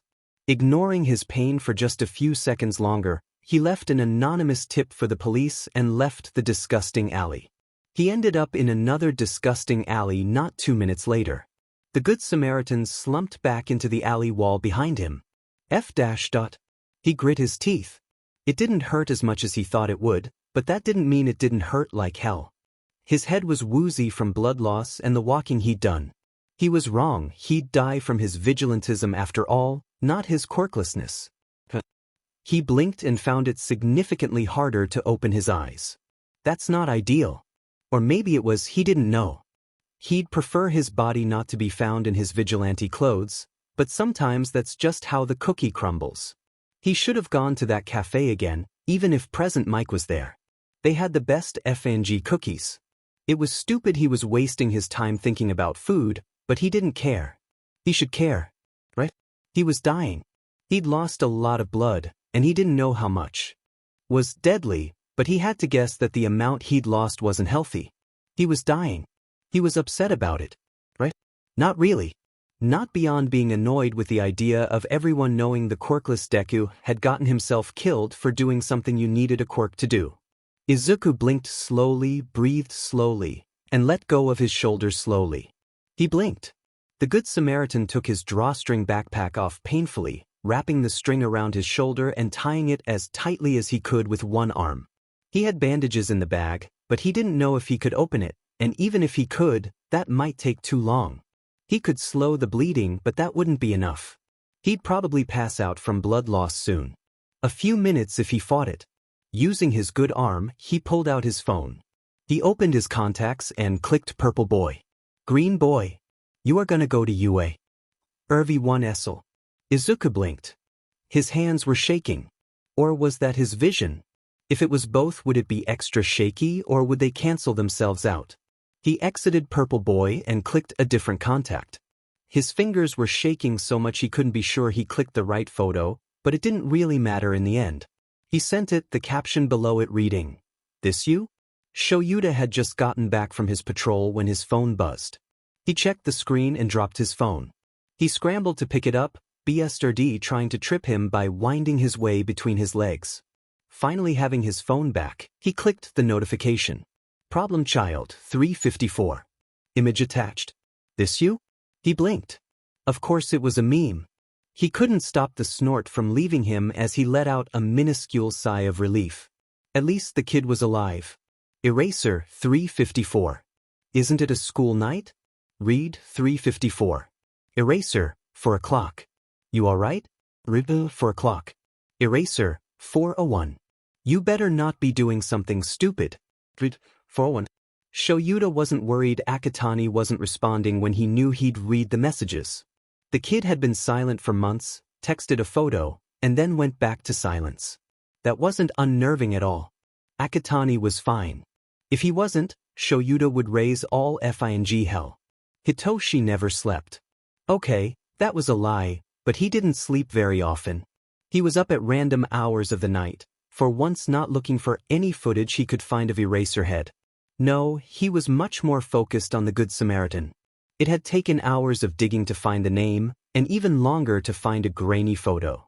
If he didn't have his own photos of the vigilante, he wouldn't have believed who he'd seen was the Good Samaritan. He was in the middle of a chat with someone who'd been saved by the Good Samaritan when he got a text. Midoriya. It wasn't too strange. They were both fully against sleep in general, so it didn't strike him as odd. The spelling mistakes were weird, but they were quickly ignored by the message. He'd never had someone other than his dad believe he could be a hero, and now Midoriya did. It was nice. Hawks wasn't it? Babysitter, but he was a pro-hero, and those two things overlapped way more than most people thought. One of his feathers for the Good Samaritan had been triggered, and he figured he may as well stop by, flick the kid again, and leave before he had any more information to give to Detective Detector. As he flew overhead, his eyes zeroed in on a small body in an alley. It turned out that Hawks couldn't leave before he got any new information about the vigilante. This was mostly because said vigilante was passed out in an alleyway with a knife in his shoulder. He closed his eyes for a moment and took a deep breath. God damn it. He swooped down and took off his jacket, tying the sleeves under the wound to stunt the bleeding. The kid had already tried to do that himself with the strings of his backpack, but it was barely putting any pressure on his arm. He scooped the kid up and took off, making sure not to shift him too much. Izuku was vaguely aware of what was going on around him. Some part of his brain was screaming at him for being so stupid, another part was laughing for the same reason. He kept his eyes closed, but his ears strained to hear above the wind that was much louder than it had been in the Ally. Was he dead yet? He had no idea. On one hand, if he was dead he probably wouldn't feel anything. On the other hand, if he was alive he would probably feel the stab wound. Personally, he voted for dead. A quiet voice in his head, that sounded like himself, told him to shut the F up and live. A different one, also sounded like him, chimed in. This is what you've trying to do, isn't it? Izuku didn't answer either of them. Hitoshi heaved a breath. It'll be fun, they said. Actually, Midoriya had warned him that it would feel like someone stabbing him over and over again.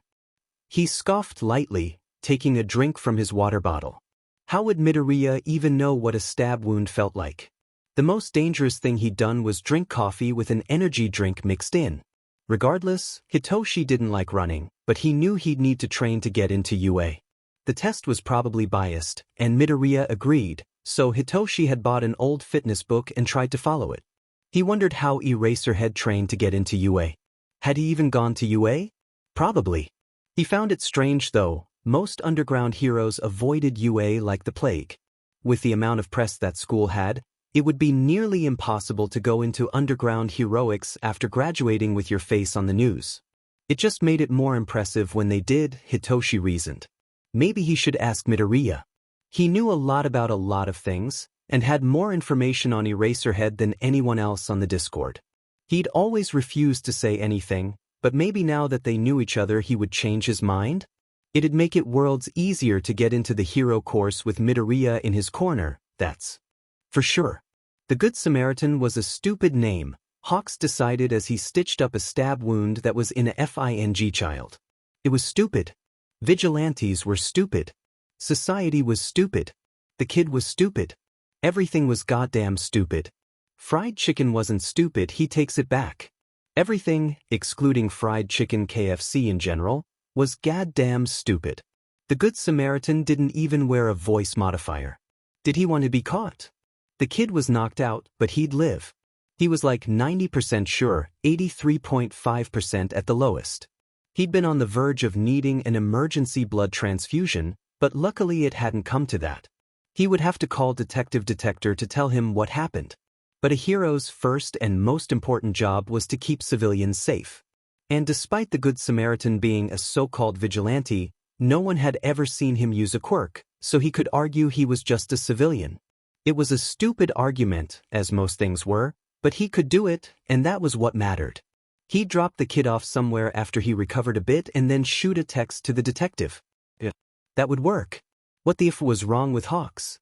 Sending a kid off while recovering from a stab wound, and only after the fact sending him a text.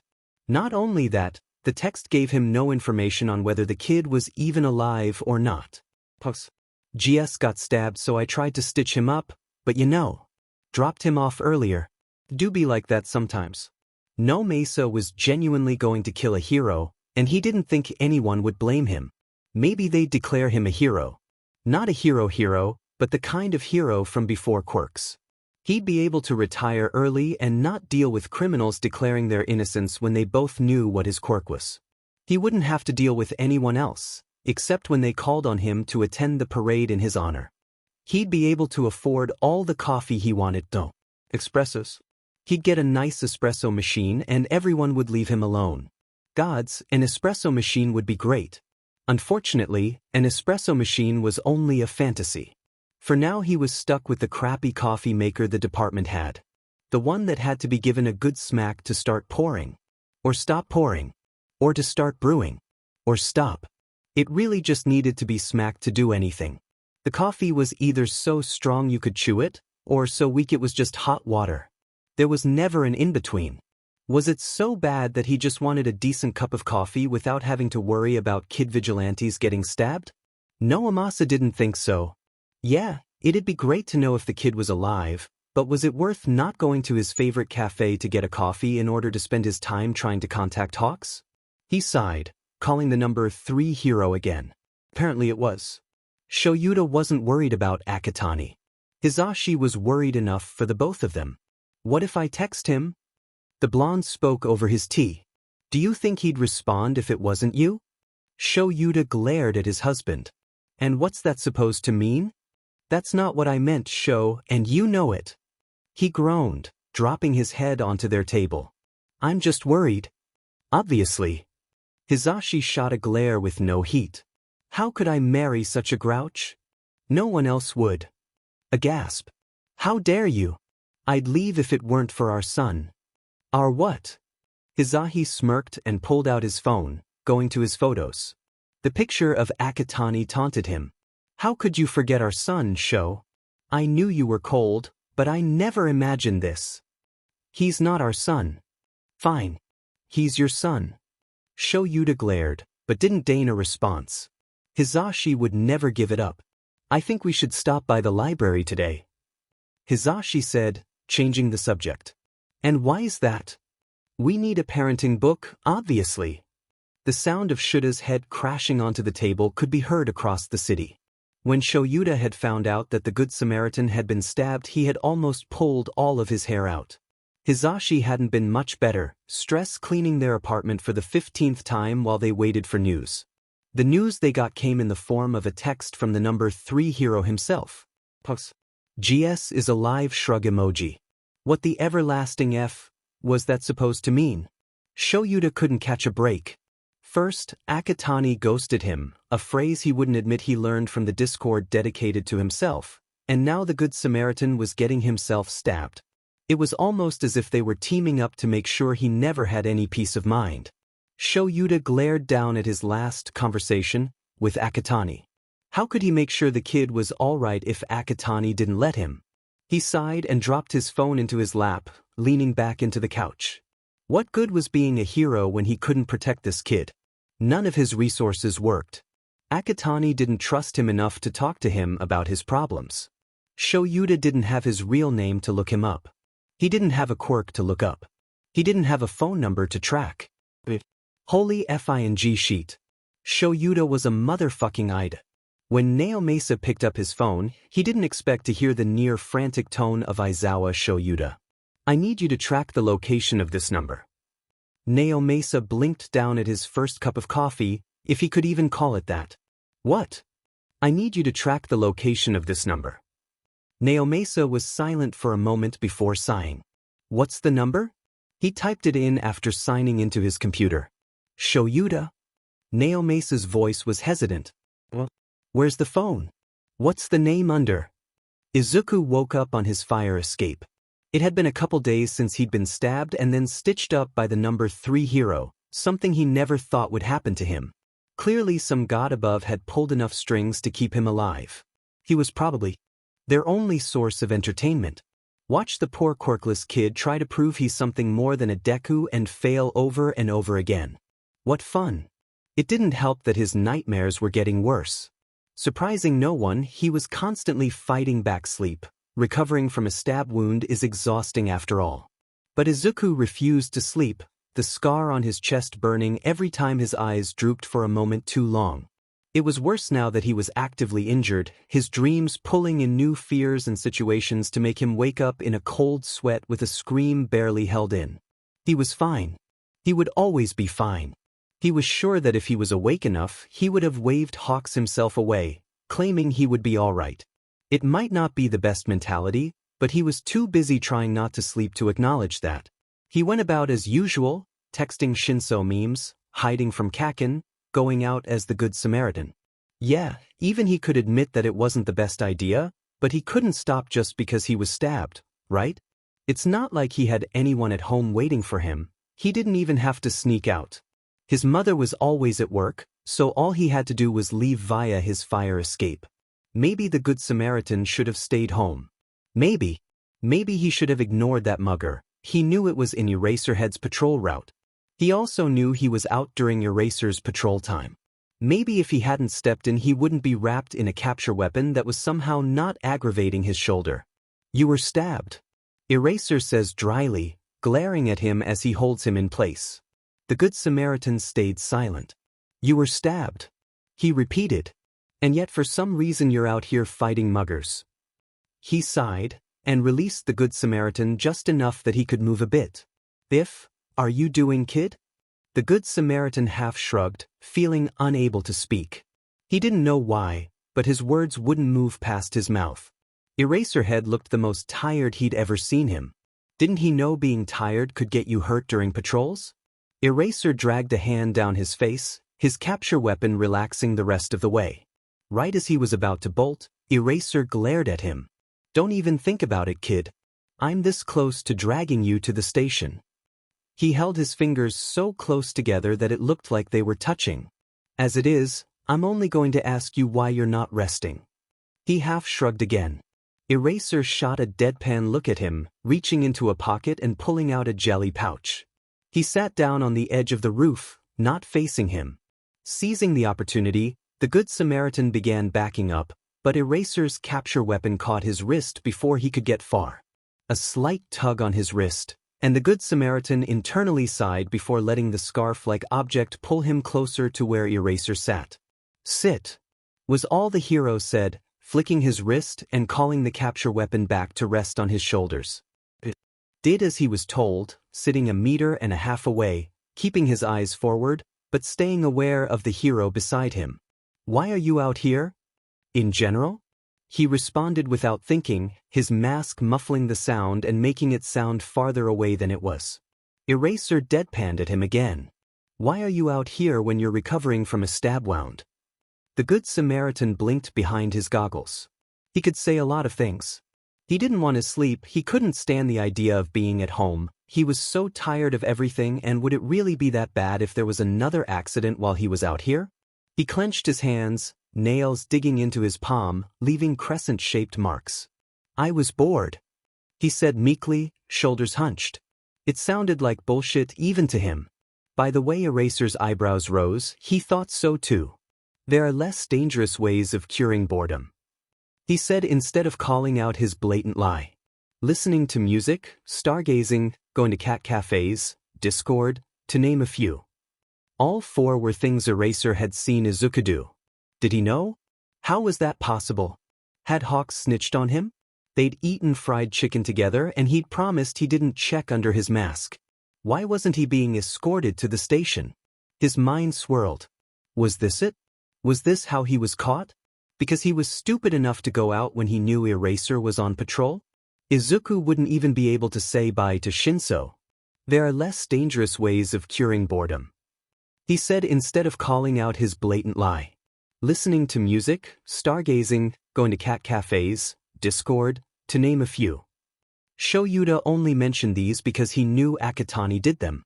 He didn't pay too much attention to what his students did in their free time, whatever it wasn't homework, so Akatani's hobbies were probably good enough. Unless Akatani was the exception and most teenagers didn't like any of those. He wouldn't be surprised. Most teenagers don't sneak out at night over and over again when a hero is keeping an eye out for you. Then again, the Good Samaritan wasn't a normal teenager either, and could relate to the sneaking out part. Gods, the two would probably get along great. Eraser glanced over at the Good Samaritan. The teen was tense. He narrowed his eyes in confusion, his eyes widening when he heard how fast he was breathing. Kid! He already knew the kid was traumatized. No one became a vigilante for fun. Did something he said trigger something? The Good Samaritan didn't answer. The Good Samaritan couldn't breathe. He couldn't breathe, and no matter how hard he tried, the air wouldn't go to his lungs. This would be a pretty shit way to die. 1 meter away from the person who'd been trying to track him down, finding out he was also the kid he was worried about for some reason. Not worried. It was his job. He was going to die. He was going to die. That's what he wanted, wasn't it? Maybe not die in front of a pro hero, but die. Nonetheless. That was why he put the stupid mask on. He could deny it as much as he wanted, but that was why, right? As much as he was panicking, he felt himself calm slightly at his thoughts, allowing his air to reach his lungs. No, that wasn't supposed to happen. There, Hadi. Breathe him dash. Ifofo dash. Out for 7. Out for 8. The voice slowly faded in, and the Good Samaritan couldn't help but follow it. Good job, kid. Let's do that again, okay? He did a good job? He'd effed up again. Eraser knew his identity. Hey, the voice cut in. Try to breathe with me. Whatever's going through your mind right now can wait until you're in a better place. Izuku didn't really have a choice, so he did as he was told, and if he wanted to be told he'd done a good job again, then that was his business. It took more time than he would have hoped, but the Good Samaritan was finally breathing properly again. Gods, between the Good Samaritan and Akatani, he didn't know if his heart could take it all. As it turned out, Eraser didn't know his identity, he just was oblivious. Izuku could work with oblivious. He snuck back into his room, exhausted from his panic attack. He pulled off the all-might hottie that was his vigilante costume. Don't get him wrong, he hated the guy, but hoodies were expensive, and he couldn't see his mother getting him a new one anytime soon. Soon he was civilian Izuku, ready to step back onto his fire escape to watch the sunrise. He'd stayed out longer than he'd intended. The door behind him opened. "And where have you been?" She didn't care about the answer, he was sure of it, but he gave her one anyways. "I was just out on a walk dash." "So you didn't tell me before?" She said icily. "You wanted to go behind my back, is that right?" She didn't pause for him to speak. "You wanted to take advantage of me, allowing you to live here. I give you privacy and space, and this is how I'm repaid." She glared, hands clenching. "Do you know what other mothers would have done if their son was like you? This room isn't a right, Izuku. It's a privilege. All those clothes in your dresser are not a right. You are lucky to be here, and you still behave like this." Suddenly her eyes filled with tears and she choked out her next words. What happened to you?" She sobbed. "Where did I fail so badly? You used to be so good, Izuku. My good Izuku. Always smiling and helping others." She smiled sadly before it fell. "What's wrong with you?" she asked softly. Izuku flinched. Izuku choked out, but stopped when he was glared at. "Don't try to make yourself the victim, Izuku." Angry tears were streaming down her face. Izuku's cheeks were uncharacteristically dry. "None of this is a right, Izuku. Not your clothes, not your phone, not your room. All of it is a privilege that can be taken away." Tsukachi dealt with many things daily. Robbers, petty thieves, drug dealers. His least favorite was domestic abuse. There was always an abusive girlfriend, boyfriend, significant other, or family member out there. That's why his already low mood dipped down even further when he got a call from someone walking past an apartment. Apparently, some kid had walked out and someone bearing a significant resemblance, the kid's mother probably, had said something that had made the kid flinch and had slammed the door and locked it. He jotted down the address quickly. It never hurt to check, and one couldn't be too careful when dealing with abuse. He sighed and hung up, going to log out of his computer when the tab he was on caught his eye. XXXXXXXX. Name of owner, classified. How did Akatani have an untraceable phone number? It didn't make sense. He shook his head and dismissed it. He had a possible abuse case to look at. "Tsukachi, do you have time to check something out for a possible child abuse case?" Normally I'd do this myself, but the paperwork's been piling up since the Good Samaritan started increasing his presence. He sent the text as he looked over his massive stack of paperwork that needed to be done by his lunch break.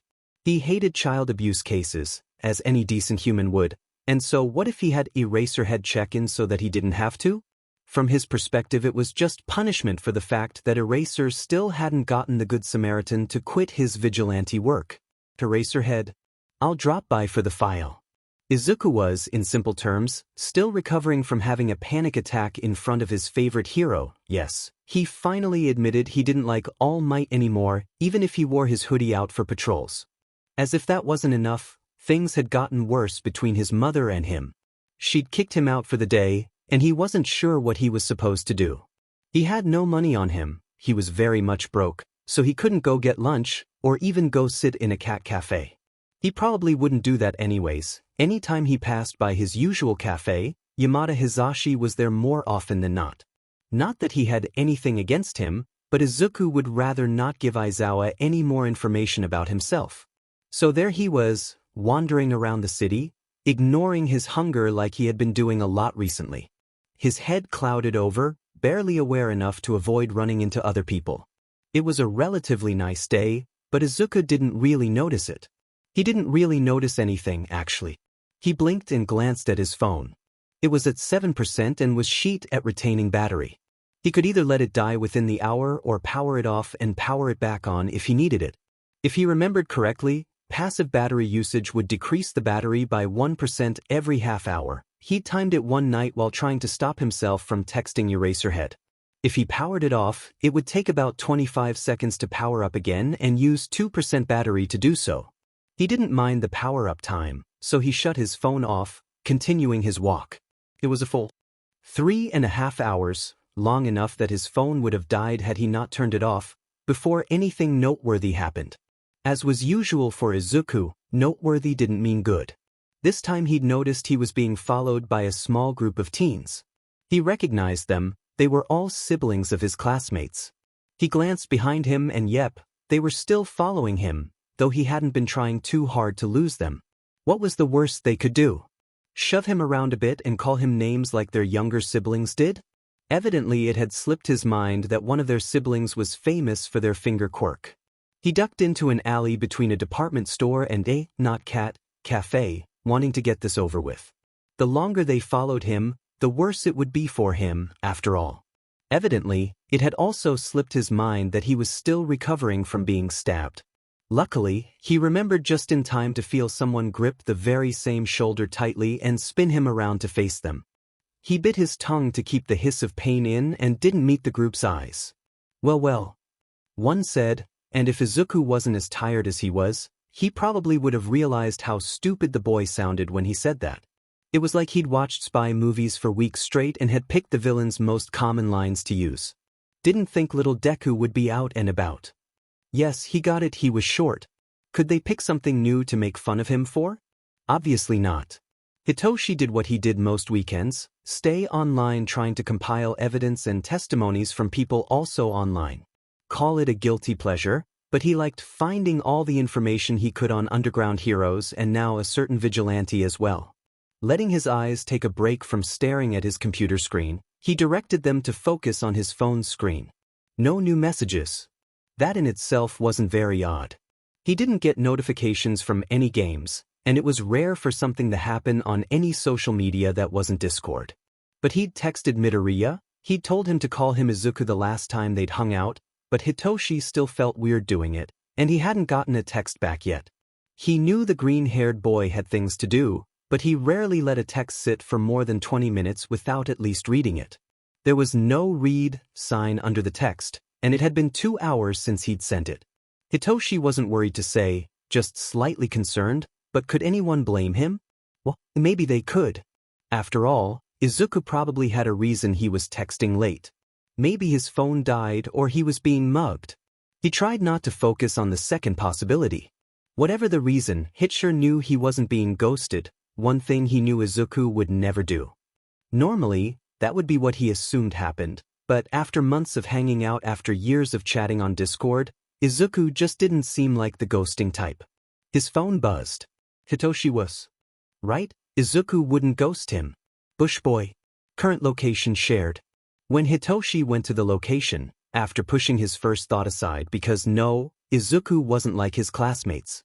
He wouldn't tell him to meet him somewhere and beat him up. He blinked. He blinked because what?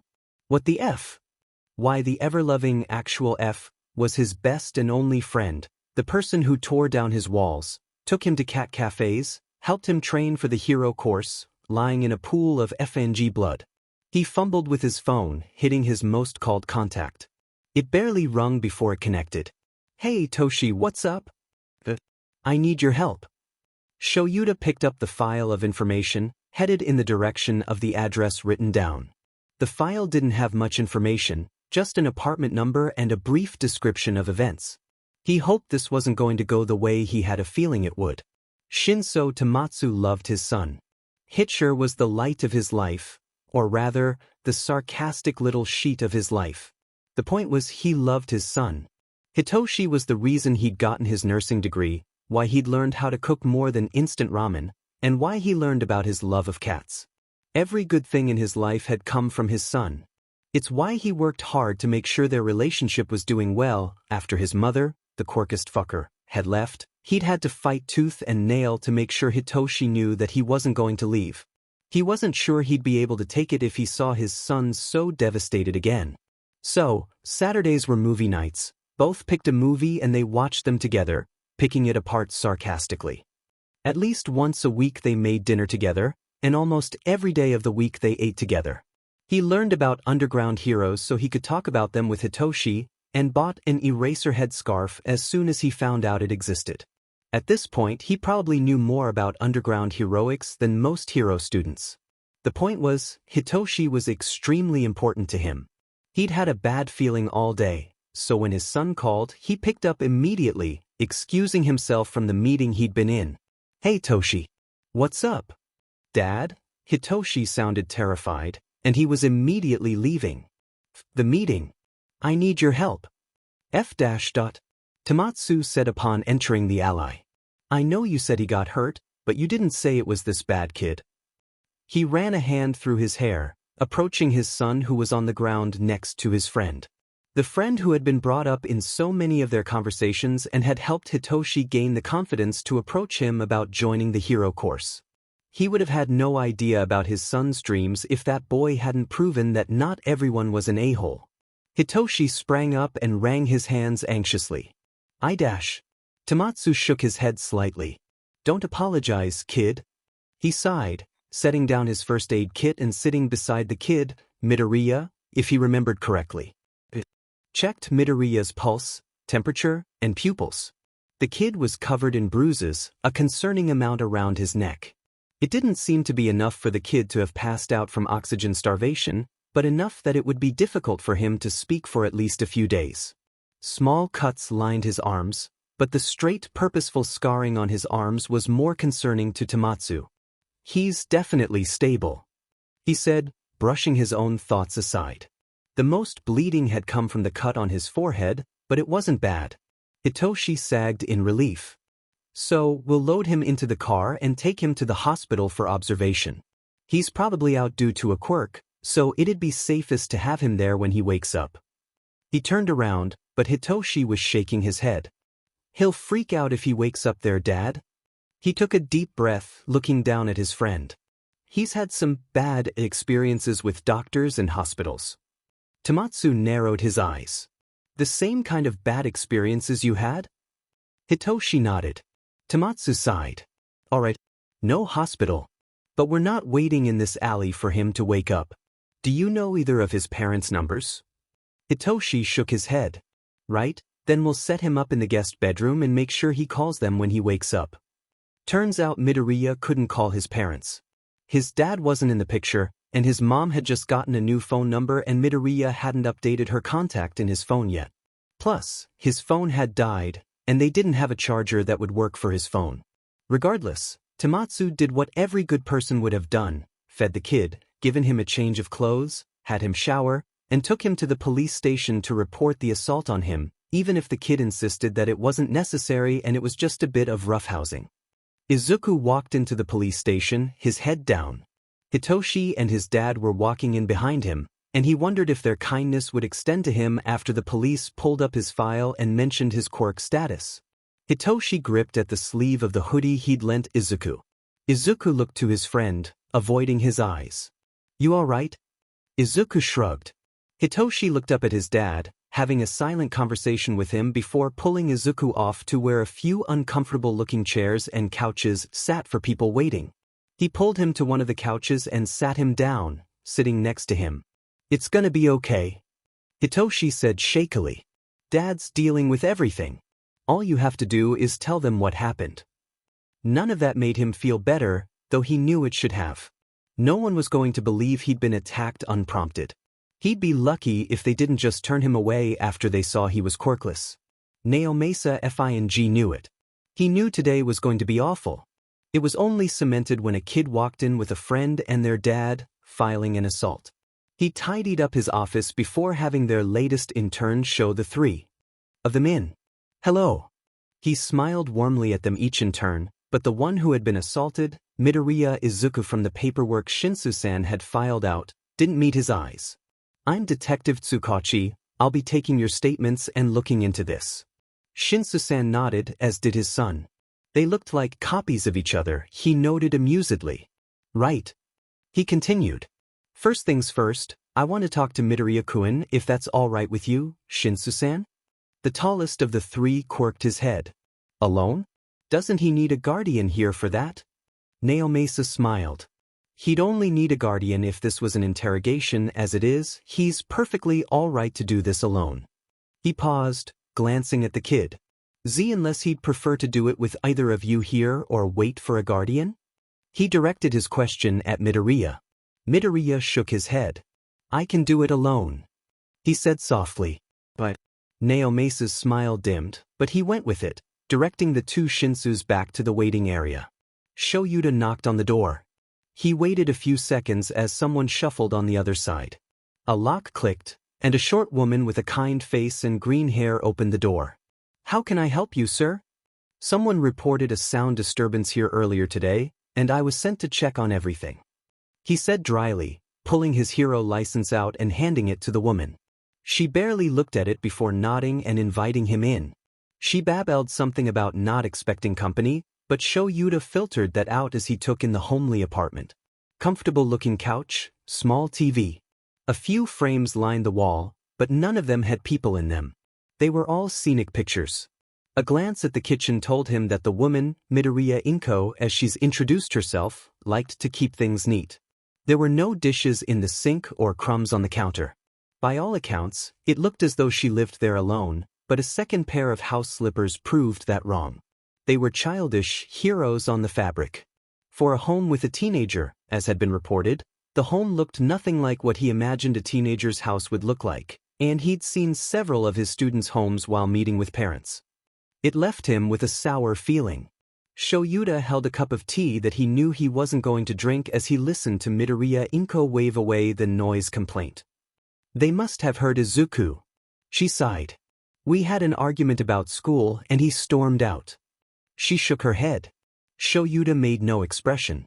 Someone was lying and he wasn't inclined to believe it was the anonymous caller.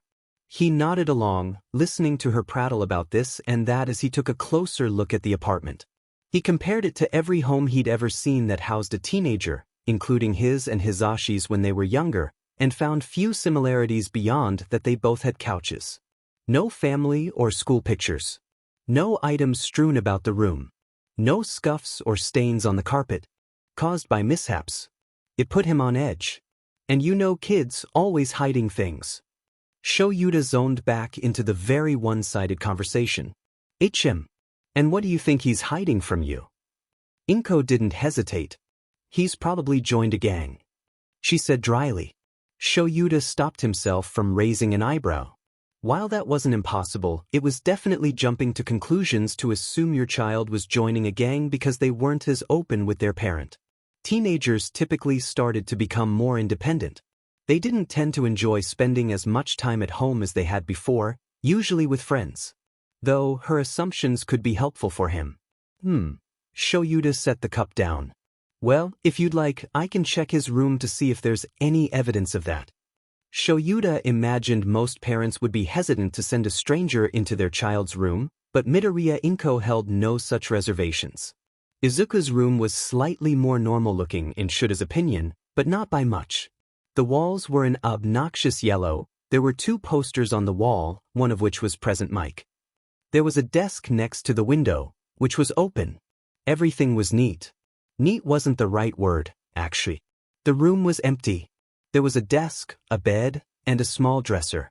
Some empty shelves on the walls. Shoyuta walked to the desk. Completely cleared off. A backpack was leaned against the wall under the window. No photos. He checked the desk drawer.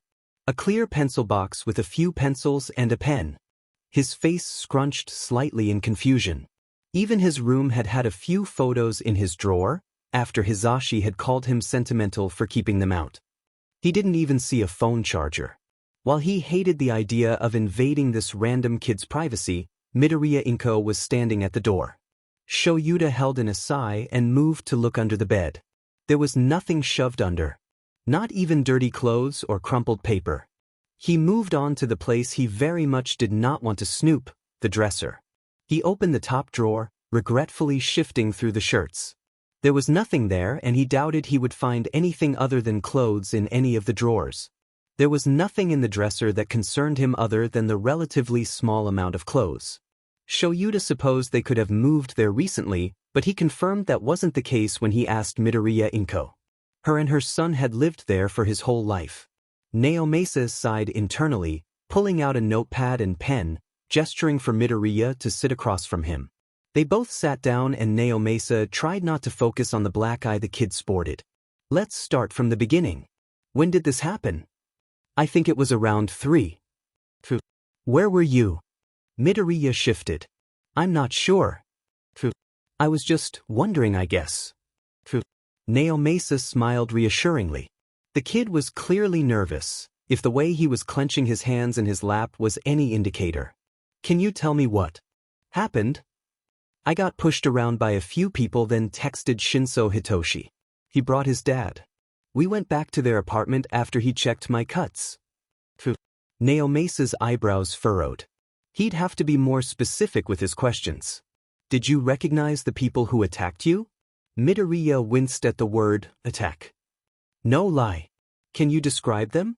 He asked, not addressing the lie. The alley was dark, it was hard to see. Anything helps, Midoriya-kun. Can you tell me anything you might have noticed about them? Any visible quirks or heights? Midoriya shook his head.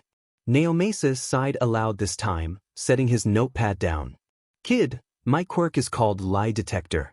I want to help, but you have to answer honestly for me to be able to. Midoriya's eyes widened. Did you recognize those who attacked you? Midoriya pressed his lips into a thin line, blinking hard. 2 of them. I didn't know who the others were. Didn't? I realized who they were later. Can you tell me their names? No, true. Naomasa took it in stride. At least the kid was answering honestly. Can you describe them to me? The kid didn't answer right away. One has a nail quirk. The others had sparkle, metal, eye color changing, and radar quirks. Do you know why they would go after you? I'm quirkless.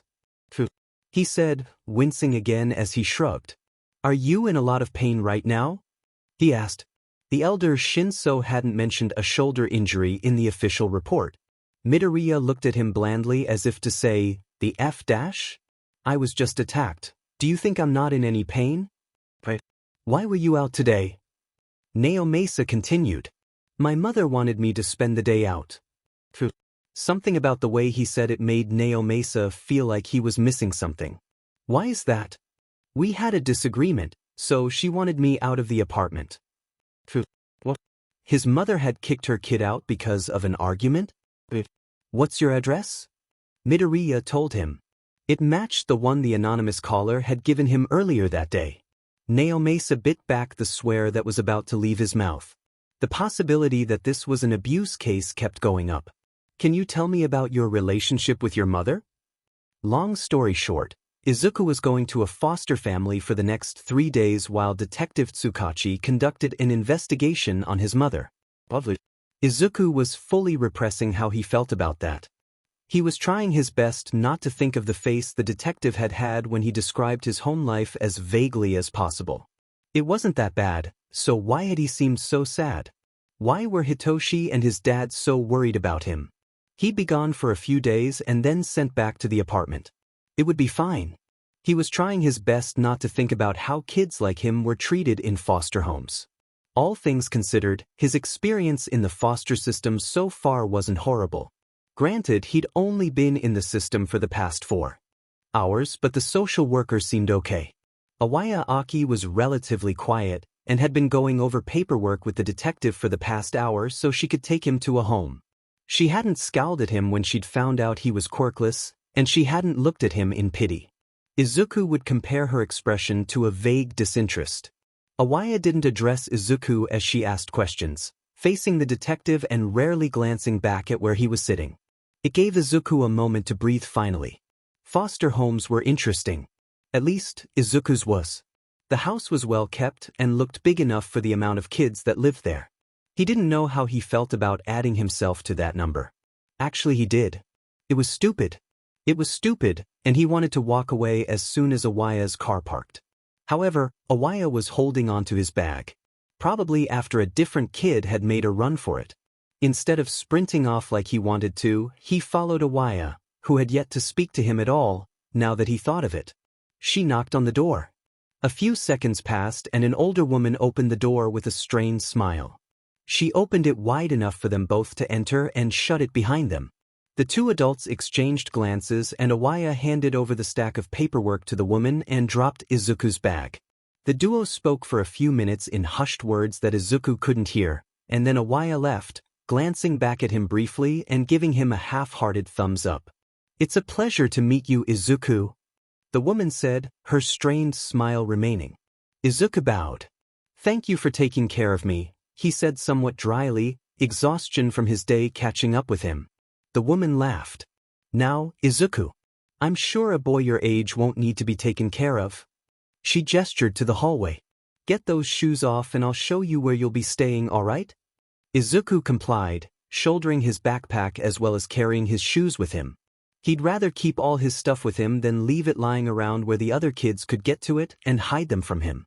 The other kids here right now are Mibi Hack, Saikatsu Sugi, and Kogen Haishi. The woman, who he still didn't know the name of, began. "Hack is the oldest, his quirk is plant growth acceleration.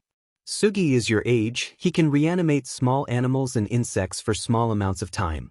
Haishi is my son. His quirk is emotion manipulation." She practically glowed. No, she actually glowed with pride. "It's such a unique combination of mine and my husband's. My emotions show through physical manifestations and he can delete any emotion from himself." Usually Izuku would eagerly listen in, but he was currently running off of, maybe, 3 hours of on and off sleep in the past 5 days.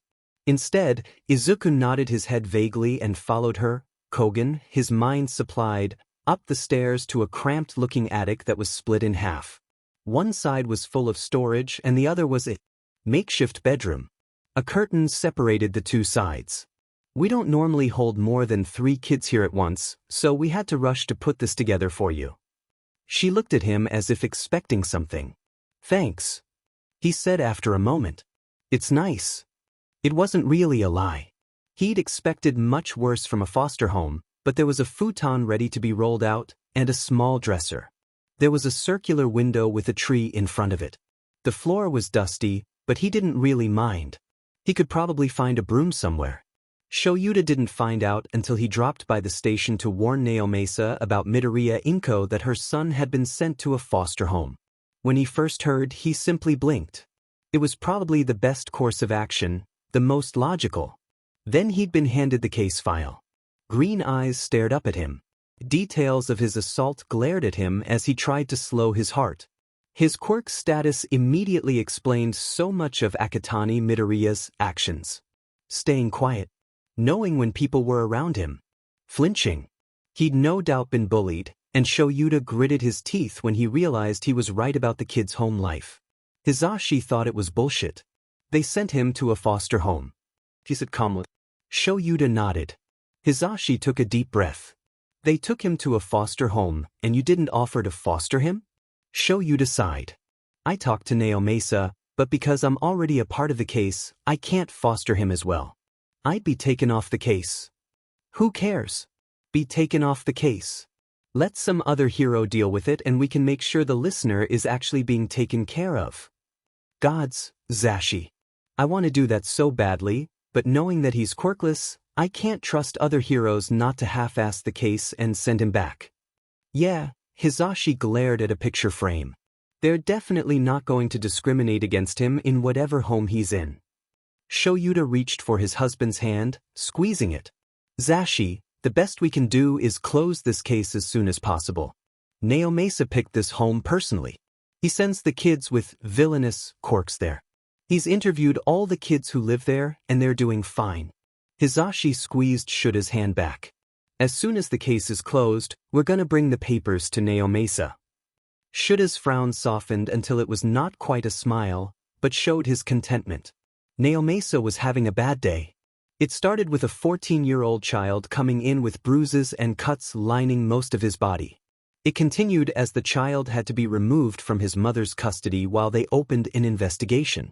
It got worse when Eraser chewed him out for sending the kid off instead of with him, and it somehow got worse when he brought the mother in for questioning. Please state your name. Midoriya Inko. Wasn't everything just lovely?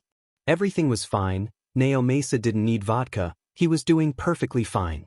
It wasn't like Midoriya Inko had knowingly neglected her son or anything. Not like she genuinely didn't remember the last time she bought groceries.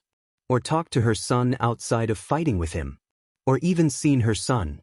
Or that she held a deep-seated resentment towards her son that had been building up for years. Or that she'd seen him with serious injuries recently and done nothing about them, not even getting first aid supplies. He was a detective, not a therapist. He shouldn't have to deal with this sheet. He sighed, filling out more paperwork. He was going to deal with it anyways. The first night in his foster home, he wasn't called down for dinner, but he heard the other kids called down.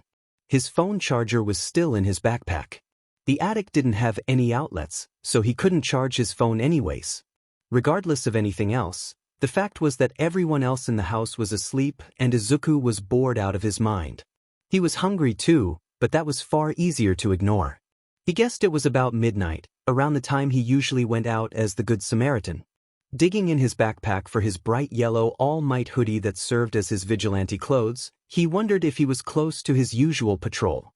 His hoodie still had a blood stain on his shoulder from where he was stabbed, but Hawks had given him a small sewing kit and Izuku had fixed it up. He'd had to watch a YouTube video to figure out how, but he'd done it. He estimated how far the tree was from his window. The answer was, close enough. He slid down the tree and took off, his hood down for the moment to cover the blood stain. His muscles ached and his bruises stung, but it was better than staring at the ceiling all night long. Despite everything that was going on with aka Midoriya, Shoyuta still had patrol, which meant that he also still had to deal with off-brand Batman, Good Samaritan. The same day the bombshell dropped regarding his soon-to-be son, he'd admitted it as soon as the case was closed. He was going to foster and then adopt Midoriya. He also had patrol. Granted, he had patrol 6 out of 7 days a week, but it still felt like a slap to have to go out and fight muggers when his kid wasn't safe. He had his doubts about the foster family and would be dropping by to check it out. Not only that, the last time he'd seen the Good Samaritan, the kid had had a panic attack. Suffice to say, he was worried when he saw him out and about again. Narrowing his eyes at the kid who was currently restraining a mugger, Eraserhead made his way over silently. Of course, the Good Samaritan seemed to sense that he was there, because as soon as he got 15 meters away, the kid looked up. He looked around for a few moments before his eyes settled on Eraser's figure.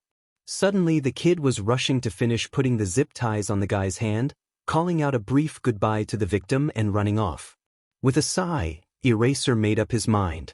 Clearly, the only way he could get the kid to trust him, and therefore listen to him when he told him to stop his vigilantism, was to not go after him. Something about the Good Samaritan itched at his mind as he called the mugger in. It wasn't until the police car showed up that he realized what it was. The Good Samaritan had been limping.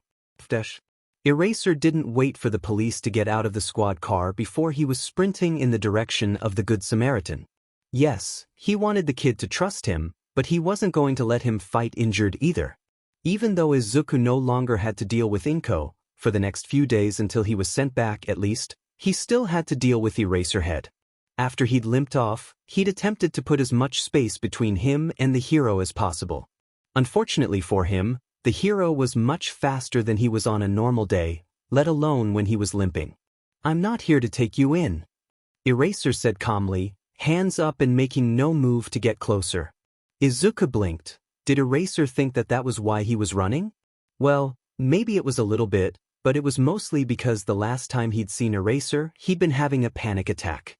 He'd already shown more than enough weakness to the hero, and he'd rather just avoid him. "You can't keep fighting with injuries, kid." Izuku tensed before shrugging, not trusting himself to lie to him. Eraser narrowed his eyes, his hands dropping to his sides. Izuku flinched. "You're hurt, kid. Go and rest. Do you have somewhere to go?"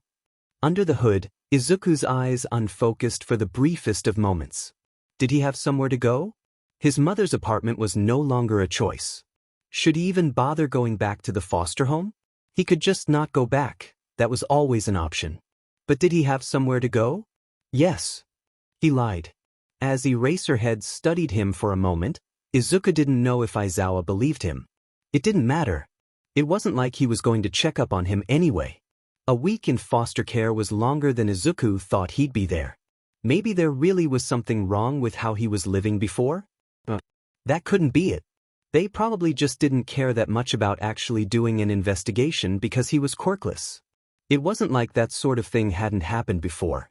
Regardless, his foster parents didn't seem to have a problem with Izuku going out to do stuff with Hitoshi, so that was nice. There was usually some kind of snack in the kitchen, so he would just grab an apple, he didn't have time to cut it, and leave. Hitoshi seemed to be having the opposite problem with food. Every time they hung out, he complained how his father was always overpacking his bento, but he felt bad not finishing it, so they usually shared some kind of snack whenever they hung out as well. Izuku had come to unknowingly rely on these snacks. After all, he didn't join the foster family for dinner.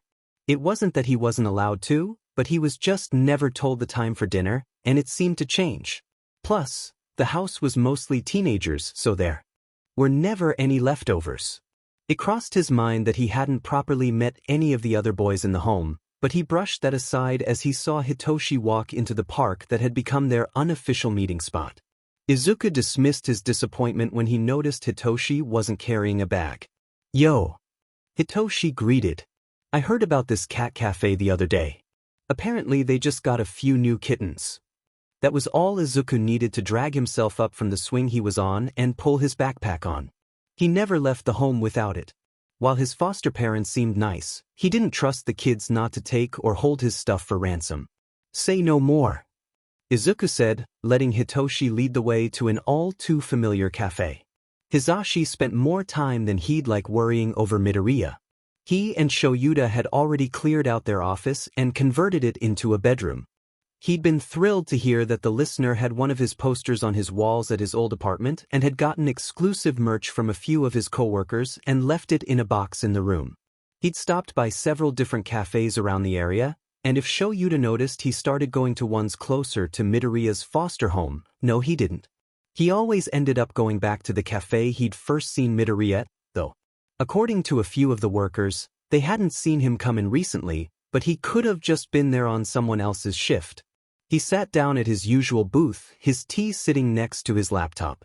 He was barely paying attention as he answered emails, not clicking on the few from Netsu. He needed more than tea to deal with the rat.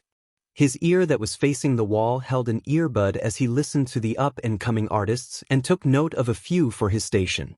Every minute or so he glanced up on the off chance that Midoriya would walk in. Before Izuku even stepped into the cafe, he saw the outline of Yamada Hisashi sitting in one of the booths. Eyes growing wide, he tugged Hitoshi to a stop. "Isn't it a little hot for coffee?" He tried. Hitoshi rose an eyebrow. "This is coming from the person who had a fever of 41 and you chugged a pot of coffee as it was being brewed?" He let out a laugh.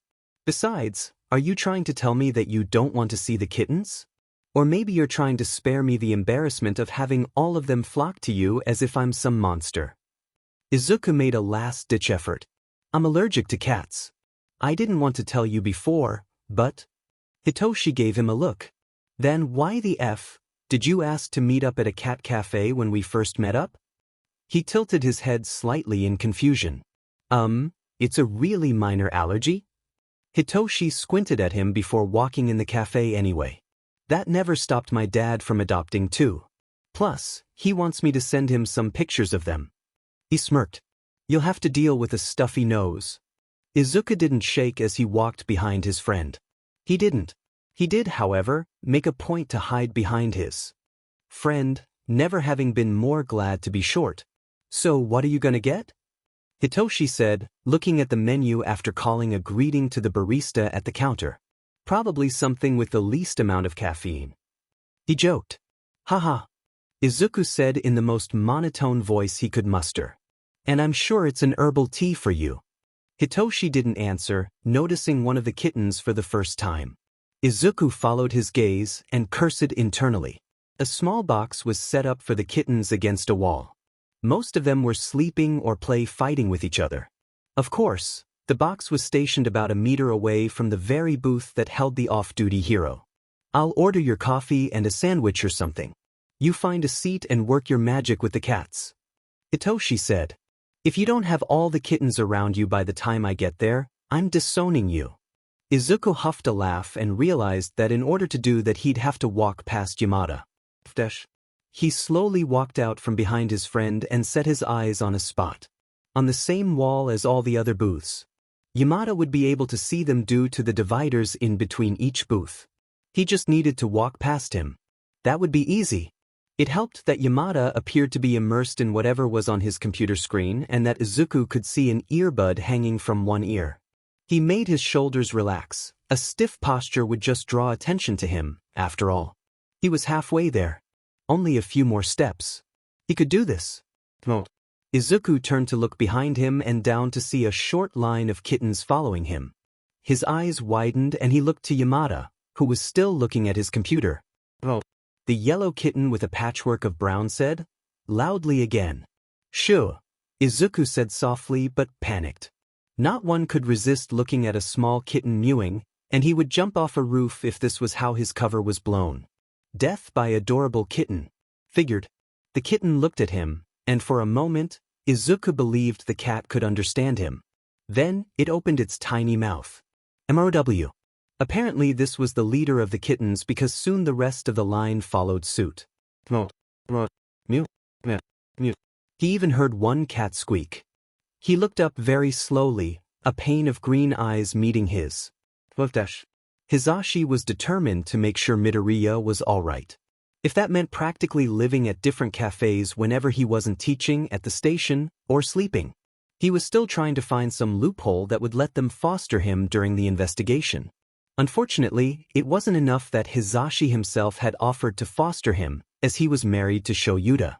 He'd never regretted their relationship, but a small part of him wished that they weren't married yet so that he could foster the kid. All of that aside, Hizashi didn't expect to see Midoriya in the first cafe he'd seen him in. If Hizashi was in his shoes, he wouldn't have gone back to that cafe at all. Luckily for him, Midoriya did choose that cafe on that day. He certainly didn't expect to see the listener being followed by a line of kittens who were meowing like crazy. He blinked, half expecting him to be seeing things wrong, but when he opened them, the scene remained. The kid met his eyes. To many, Midoriya would have looked nonplussed, but for someone who was married to Shoyuta, he could tell there was more. His jaw was set, clenching his teeth, hands clenching in on themselves. From the moment their gazes met, the kid had been steadily caving in on himself, his posture slouching. His eyes were slightly too wide, and he froze in place before glancing down at the kittens, who had gone silent. "Now look at what you've done," he muttered down at them. Izuku should have known that this was going to happen. He couldn't even go to a cafe without something happening. Yamada waved him over. "Hey listener. It's been a while since I've seen you. I didn't know you were such a cat magnet." Izuku forced himself to move, stopping at the head of the table, not sitting even though Yamada had cleared and put away his things so the rest of the booth was open. "It's good to see you." Yamada's gaze was calculating, and Izuku did his best not to flinch under it. "How've you been, kiddo?" Through gritted teeth, Izuku managed to answer. "I've been alright. How about you, Present Mike-san?" "Present Mike." The voice came from behind him. He'd forgotten Shinso was there as well. "That's Present Mike?" Yamada grinned and turned his attention to the boy who now stood beside Izuku. "That I am. Nice to meet you, listener." "Aizu, how the F, do you know a pro hero?" Hitoshi whispered. Izuku didn't know how to answer. "Why don't you two join me? I just finished my work anyways." Before Izuku could politely decline, and then drag Hitoshi out and vow to never step foot into a cafe again, Hitoshi set their drinks down and sat in the booth opposite Present Mike. "Fing traitor." He muttered lowly, not meeting eye contact as he sat down as well. "So what brings you two here?" Izuku gave all his attention to the three kittens trying to climb him and left all the answering to Hitoshi. He shrugged. "I heard they had kittens." Yamada quirked an eyebrow. amusement clear on his face. I admit I didn't know about the kittens when I came here today, but it was a great surprise. Izuku had a feeling he wasn't just talking about the kittens. While the other two exchanged pleasantries, Hitoshi slid a sandwich to Izuku. Izuku glared at the bread, schooling his expression before taking a bit out of it. Maybe if he finished eating quickly, he could convince Hitoshi to leave sooner. So, what do you both do when you're not at cafes? Izuku pointedly made no move to show he'd heard the question, catching a kitten who had fallen off of his head. I mostly do Discord if I'm honest. Hitoshi nudged Izuku. That's how we became friends actually. We're both in an Eraserhead Discord. Heard of Eraserhead, right? Yamada burst out in laughter as Izuku leveled a dumbfounded look at his friend. Eraser and I went to school together, actually. Yamada said. Izuku raised his eyebrows, unwittingly involving himself in the conversation slightly. He didn't think he'd mention their relationship, but he expected him to say they were friends. Hitoshi's eyes widened. Really? What's he like? A lot like your friend, actually. Perpetually tired, is a cat magnet, and drinks black coffee. Yamada guided the conversation away from the topic of his husband. Well, I'm sure you don't just do Discord. He led it. Well, I research stuff a lot, I guess. What kind of stuff do you research? Hitoshi blinked, not having expected the follow-up question. Recently I've been looking into this Vigilante, the Good Samaritan. Izuku tensed up, then forced himself to relax. Really? I've heard a bit about him, maybe I could tell you some stuff? Yamada shot a wink their way and took a drink from his tea. Nothing confidential, of course, but between you and me. He looked around. My partner is actually on his case. For real? Hitoshi pulled his phone out and clicked on the Notes app. I don't have too much on him, actually. Mostly accounts from victims he's helped. What Discord is it? I didn't know there was one for vigilantes, let alone the Good Samaritan. Hitoshi flushed a bit. It's in Eraserhead Discord, actually. Present Mike blinked before bursting out in laughter, startling a cat who was sitting on his lap. Is it called Erased under someone's existence? How did you? Hitoshi trailed off, noticing how tense Izuku was for the first time. The good friend he is, he didn't call out the behavior, only narrowing his eyes slightly. It's a long story, listener. Present Mike said, wiping a tear from his eye. Is this the Discord you two met on? Yeah. Midoriya's a huge hero nerd, so dash. Hitoshi stopped when Izuku's foot slammed into his. So I persuaded him to come over from a post on a different Discord. He finished, lying easily. You're interested in heroes? Do you have any favorites? Izuku panicked internally. Present Mike would probably be telling Eraserhead about this, so should he say Eraser? No, he shouldn't. Nor should he say Present Mike, Spider-Man. He blurted out. Both Hitoshi and Present Mike looked at him in confusion before the hero dramatically wilted. Not me? I've never even heard of this. Spider-Man. He sighed overdramatically. Izuku had barely managed to drag Hitoshi away, the hero having offered to walk the two to their homes. It's dangerous, even during the day, you know. Izuku had never been so embarrassed.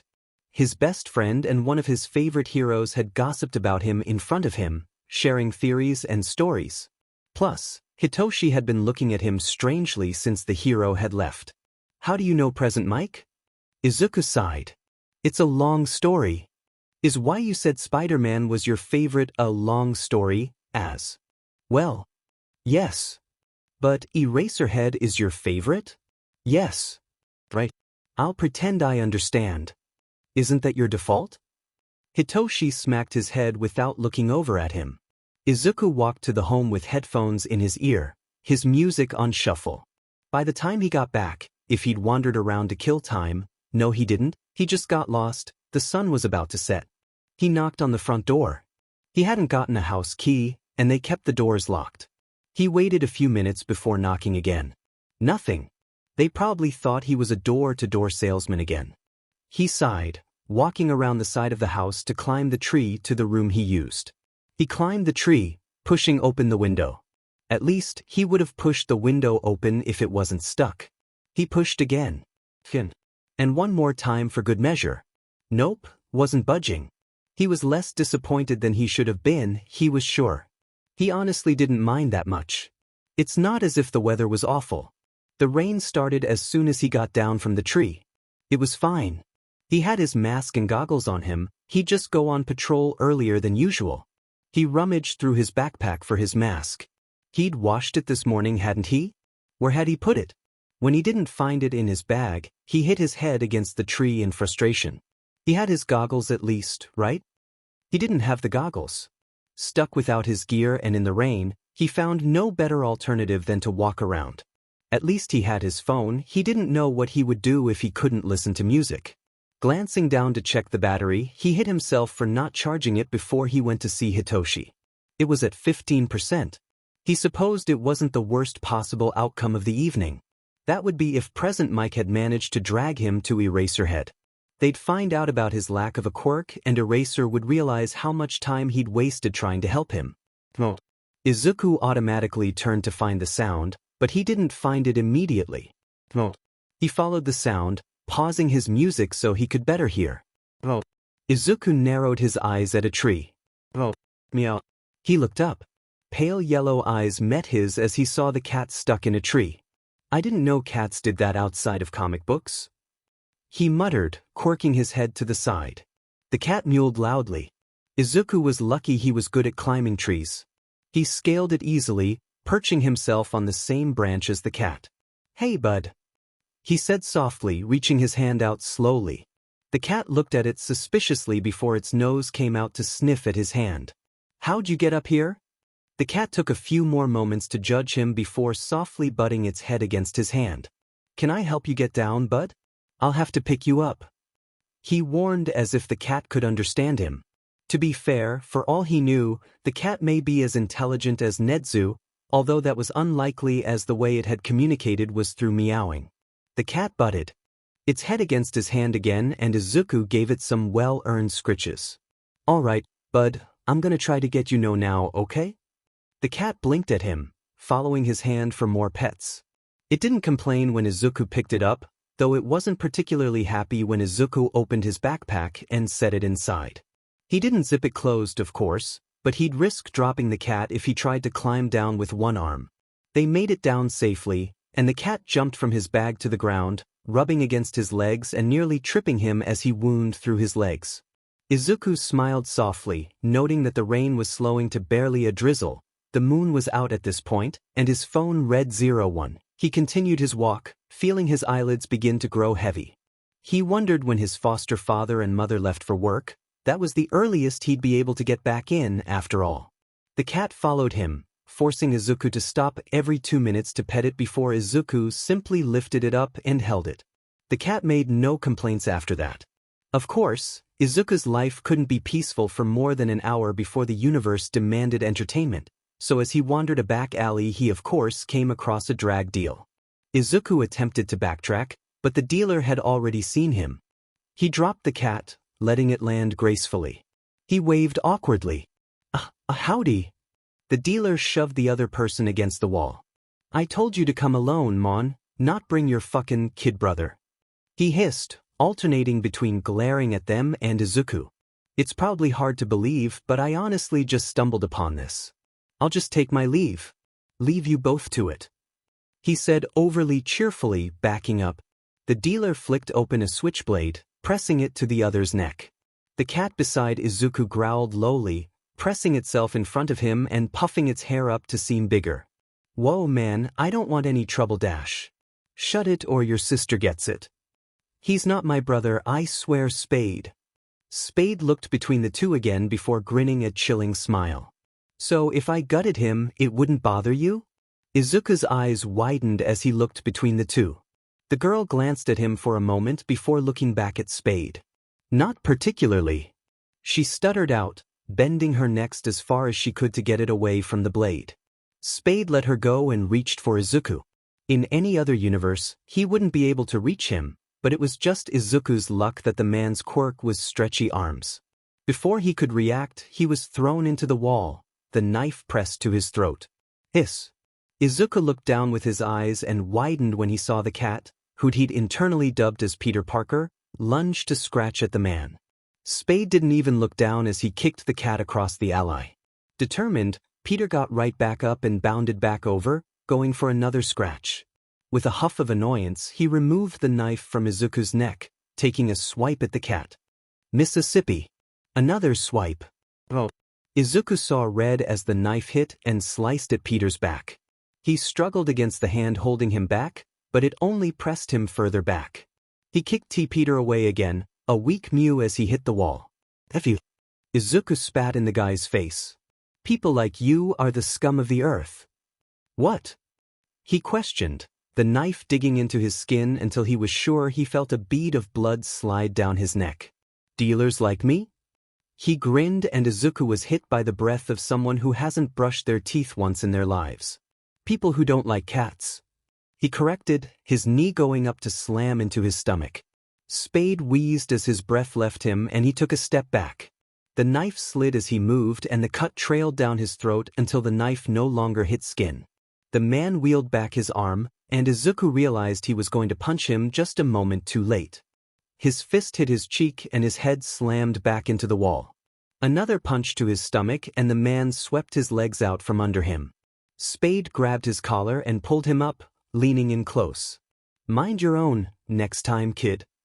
He spat before dropping him and walking away. Izuku coughed, trying to get his breath back.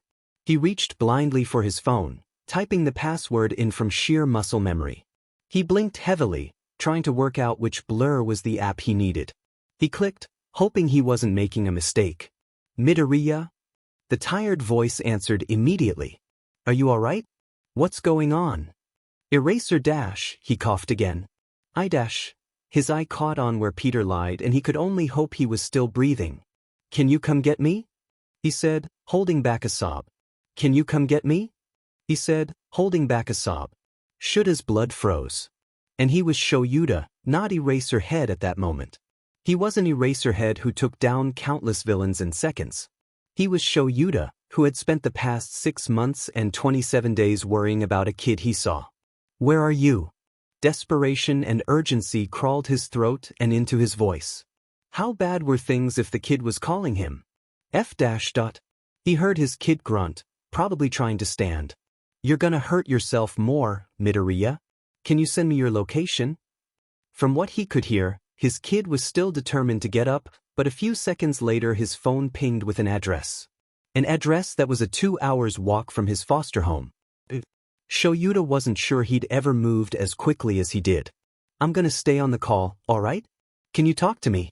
Tell me what happened, how your day went, but you can't fall asleep until I know if you have a head wound, kid? There was a grunt on the other side of the call and Shoyuda didn't know if it was of pain or acknowledgement. Kid! He took a shuddering breath. I went to a cafe today and… Yeah. Present Mike was there. Shoyuda would have stopped in his tracks if his son wasn't possibly dying. Present Mike? What happened then? His voice calm. A bunch of kittens sold me out. Fucking traitors. He ignored his confusion. Yeah, kittens will do that. He said instead. I'm nearly there, kid. What did you get at the cafe? Coffee. A soft chuckle escaped him. Did any cats try to drink it? Yeah? Freeloaders. He paused. Eraser? Yeah, kid. I dash, a shuddering breath. I'm sorry. No, he said immediately. Don't apologize to me, kid. You've done nothing wrong. Whatever happened, you called me, and that was the right thing to do. He was so close. Only a few blocks away. Izuku mumbled some response into the phone as he sat himself painfully down beside Peter. He stared closely at the cat, almost sobbing with relief when he saw his chest raising ever so slightly with his breaths. Razor? Yeah, kid. I'm tired. I know, kid. I'm a block away. Please stay awake for me. Can you do that? I'm so tired. Half a block, kid. I'll make you a deal if you stay awake. I'll take you to see my cats. How about that? What are their names? BSRD and Biscuit. He huffed a small laugh and heard something land in the ally. Sheet. Eraser muttered, rushing to him. Peter's hurt. He said, closing his heavy eyes and gesturing to the cat beside him. Needs help. Shoyuda blinked. His kid hadn't called because he was hurt. I'll check the cat after I know you're not gonna pass out on me. Midoriya opened his eyes just enough to glare at him, but didn't resist as Shoyuta leaned close to check his neck. Just glance the skin, he said to himself, sighing. He pulled out his phone and turned his flashlight on, shining it into his eyes. He hissed in sympathy. That's probably a concussion, kid. After checking him over again, he finally moved over to the cat, pulling a roll of bandages from his belt and wrapping the cut up. You said his name's Peter?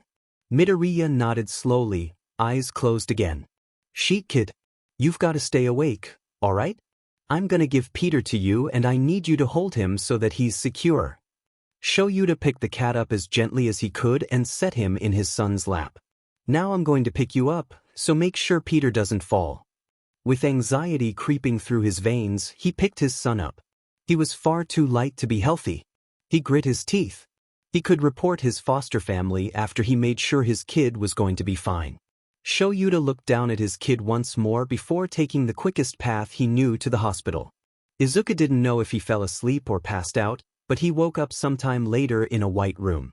He didn't have an phore in which he was endlessly thankful for, but he had a clip on one of his fingers that was monitoring his heartbeat. He hadn't been in a hospital since he was 5. He didn't have the best memories there, after all.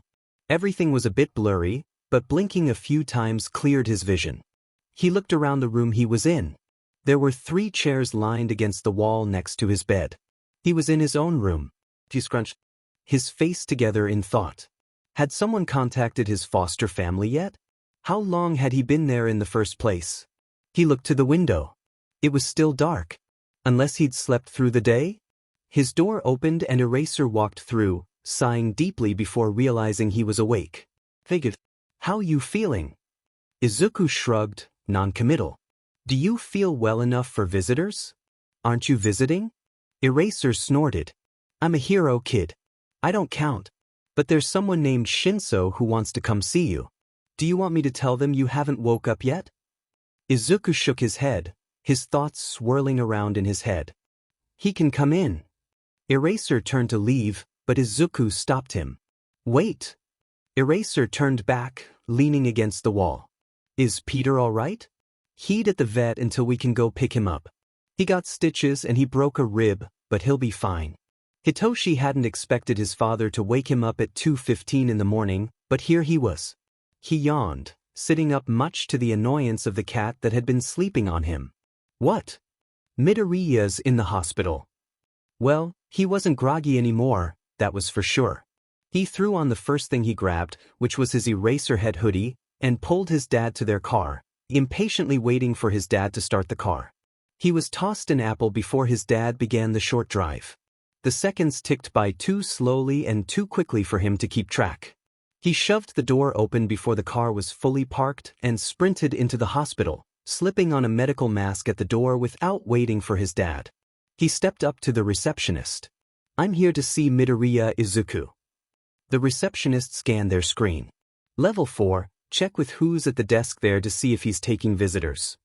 Hitoshi nodded and took off, taking the stairs when the elevator was taking too long. He heaved in air as he stopped running when he got to the waiting area. He walked quickly to the receptionist. I'm here to see Midoriya Izuku. They flipped a few pages in a clipboard and frowned softly. It seems that you'll have to check in with his temporary guardian to be allowed in. There are some safety concerns. Is Izuku all right? They smiled at him. He'll be right as rain as long as he rests. There you are, kid. His father's voice said from the doorway. Hitoshi turned to him. He was holding 2 cups of coffee he'd probably gotten from a nurse's station on his way up. Hiyoshi walked to him quickly. I can't see him unless his foster family allows it, he said, glaring at the tiled ground. His dad pushed a cup into his hand and then into a chair. I'll see what's going on, he said calmly, walking up to the receptionist. How's the shift, Shurue-kun? Hitoshi tuned it out, staring at the cup in his hands. It radiated a warmth that Hitoshi wished would last, but he knew the coffee would cool soon. The door to the waiting room opened again and Hitoshi didn't look up. He heard whoever it was walk across the waiting room and past the door to the hallway where the rooms were. Hisashi had stayed late at the station to go over the schedule for the next few months at the station. He was opening the door to their apartment when he got the call. He turned, barely locking the door behind him as he raced to get back into his car and drive himself to the hospital. He didn't stop to ask where his room was. Sho has told him over the phone. He walked through the waiting room, noting that his son's friend was in the waiting room. He'd ask Sho about that later. For now he had a listener to visit. The kid looked exhausted, even when he was sleeping. After a small debate, he agreed to go back to their apartment to get an overnight bag for Shoyuta and check on the kid's cat at the vet. Sho, did you call the Shinsus before me? He whined, dropping into a chair beside the bed. Shoyuta sighed. Shinso was an emergency contact, probably was added after he was assaulted. They're both in the waiting room. Why aren't they already back here? I pulled some strings in case the foster parents show up and want to see him. We don't know the extent of their treatment of him, so it's safer to not allow anyone back there unless they've been approved by one of us. Hisashi nodded. One of us should talk to the Shinso kid, though. He seems to be taking this hard. Shoyuta looked at him expectantly and Hisashi smirked, recalling the listener's interest in Eraserhead. No way, Sho. I have to get home and check on the cat. He glared lightly at his husband before giving in, walking back into the waiting room together. Hitoshi looked up when the door to the rooms opened. When he saw the pair walking towards him, his face went bright red. Of all the days to wear his Eraserhead merch, Hisashi had always wanted kids. It was corny, but it was true. He wanted to raise someone, tell bad dad jokes, and watch them grow up with his husband. It's one of the reasons he loved teaching. He got to interact with kids, make awful jokes, even if it was in English and no student understood them, and if they did, they didn't react. And honestly, it was good practice.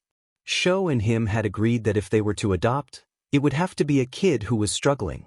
They wouldn't adopt a baby, not just because they didn't have time for one, but because so many older kids were left to rot in the system because everyone wanted a baby. And sitting right in front of him in a hospital bed was the perfect candidate. Not only because he checked all the boxes, but because his husband was absolutely stricken with the kid. No matter what Sho said, the way he listened intently to Shinso and Midoriya interact told him everything he needed to know. Scanning the words for any indication Midoriya was uncomfortable, and going so far as to sit in the closest seat to Midoriya's bed so there was a physical buffer in case anything happened. The way he answered a few of Shinsu's questions awkwardly. Because Midoriya had asked if he could. It was also the way Midoriya smiled a bit brighter when Shoyuta couldn't help but to chuckle at something he'd said. Hisashi couldn't pin it all on his husband though, because as soon as he'd seen the kid at the cafe the first time, he'd have done anything for the kid. According to Eraser, call me Aizawa kid. I'm off duty. Izuku wasn't going back to his foster home. He took that to mean that they had finished the investigation and were sending him back to his mother. He pushed down his disappointment and followed Eraser and Yamada to their car. They were driving him back, he guessed. He sat in the back as they drove, stopping at the vet to pick Peter up. Parts of his fur was shaved off and he wore a cone. He looked furious. He hissed at Eraser, who was carrying him, and jumped out of the cat carrier as soon as it was open. He turned to Eraser and hissed again before turning and leaping into the back seat with Izuku. Peter seemed to hold no anger towards him as he stood with his front paws on Izuku's leg and studied him, blinking slowly. Izuku blinked back. Peter stood back before curling up in his lap. Izuku looked up, finally noticing two pairs of eyes on him. He flushed brightly and looked down. When did you get Peter? I don't remember you mentioning him. Eraser said nonchalantly. Last night. Hisashi smiled softly. He seems to like you a lot for only knowing you for a day. Izuku shrugged, effectively ending the conversation. He didn't dislike Yamada, not at all. He was an amazing hero and seemed to be just as amazing of a person, but Izuku needed to prepare himself for what was going to happen. He took a deep breath. His mother wouldn't be happy about the investigation. He'd caused so much trouble for nothing after all. He felt his nerves build up, his heartbeat quickening. He didn't see it, but Yamada glanced back at him through the mirror again, immediately noticing something was wrong. He did a few mental calculations before he wanted to hit himself in frustration. Sho, he said softly. You told him about everything, right? Shuta's eyes widened. I thought you did. Yamada resisted the urge to groan. Why would I? Never mind. He sighed. Hey, listener. He said, louder this time. Izuku looked up, mind still swirling. I know we said you're not going back to that foster home, but I think my lovely husband forgot to mention where you'll be staying. So, lovely husband, take it away. Izuku frowned in confusion, turning to Eraser, who turned in the front seat to look at him. As heroes, we have emergency fostering licenses for situations like these, so you'll be staying with us. We've already had a room made up for you, so don't bother saying you wouldn't want to put us through the trouble. The words died on Izuku's tongue, and his mind eagerly took his words to twist however it wanted. His mind raced with possibilities. It was their job, they had to take him in. He slouched in his seat. Slightly, his hand resting next to Peter, hyper-aware of the cat's still healing injuries. Plus, Yamada added in. We'd love to have you stay with us. It's so boring with only show, you wouldn't believe it, listener. I did promise that you'd get to meet my cats. Eraser added. Besides, kid. He continued. I'm a teacher, I deal with worse kids than you daily. You're not a bother if that's what you think. It was what he thought, but he wasn't going to say so. The room they showed him was too nice for him. The bed was fully made, a deep blue comforter on top and a quilt folded and placed at the foot of the bed. Beside the bed was a small table with a lamp on top as well as an alarm clock. There was a desk. A large box sat on the desk and he wondered what was in it. A bookshelf sat next to it. On another wall was a large wardrobe. His favorite part was the walls though. They were a simple cream color and Izuku almost burst into tears of joy at not having to look at the obnoxious yellow of his old walls. A close second was the window, or rather, the fire escape outside of his window. It was nice, and during his first night at the apartment, Izuku didn't touch the bed, sitting outside on the fire escape with music softly playing in his ears. Izuku, unfortunately, still attended his same school. Something about how they didn't want Izuku's whole life to change, and there was only a couple months left anyways, so they had no problem driving him the extra ways to school. They'd also sat him down and told him that if anything happened at school, he should come to them. Izuku had nodded. He wouldn't be doing that.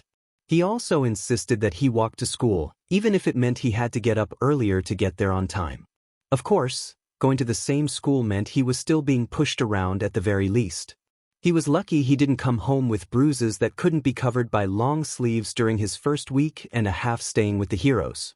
But halfway through the second week, he was cornered by a few classmates. He did not walk to the apartment looking as he had when he'd left in the morning.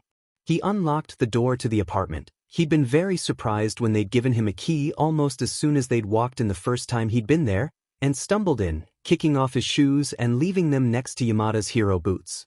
He slid his house slippers on and padded to the bathroom, pulling the first aid kit out from beneath the sink.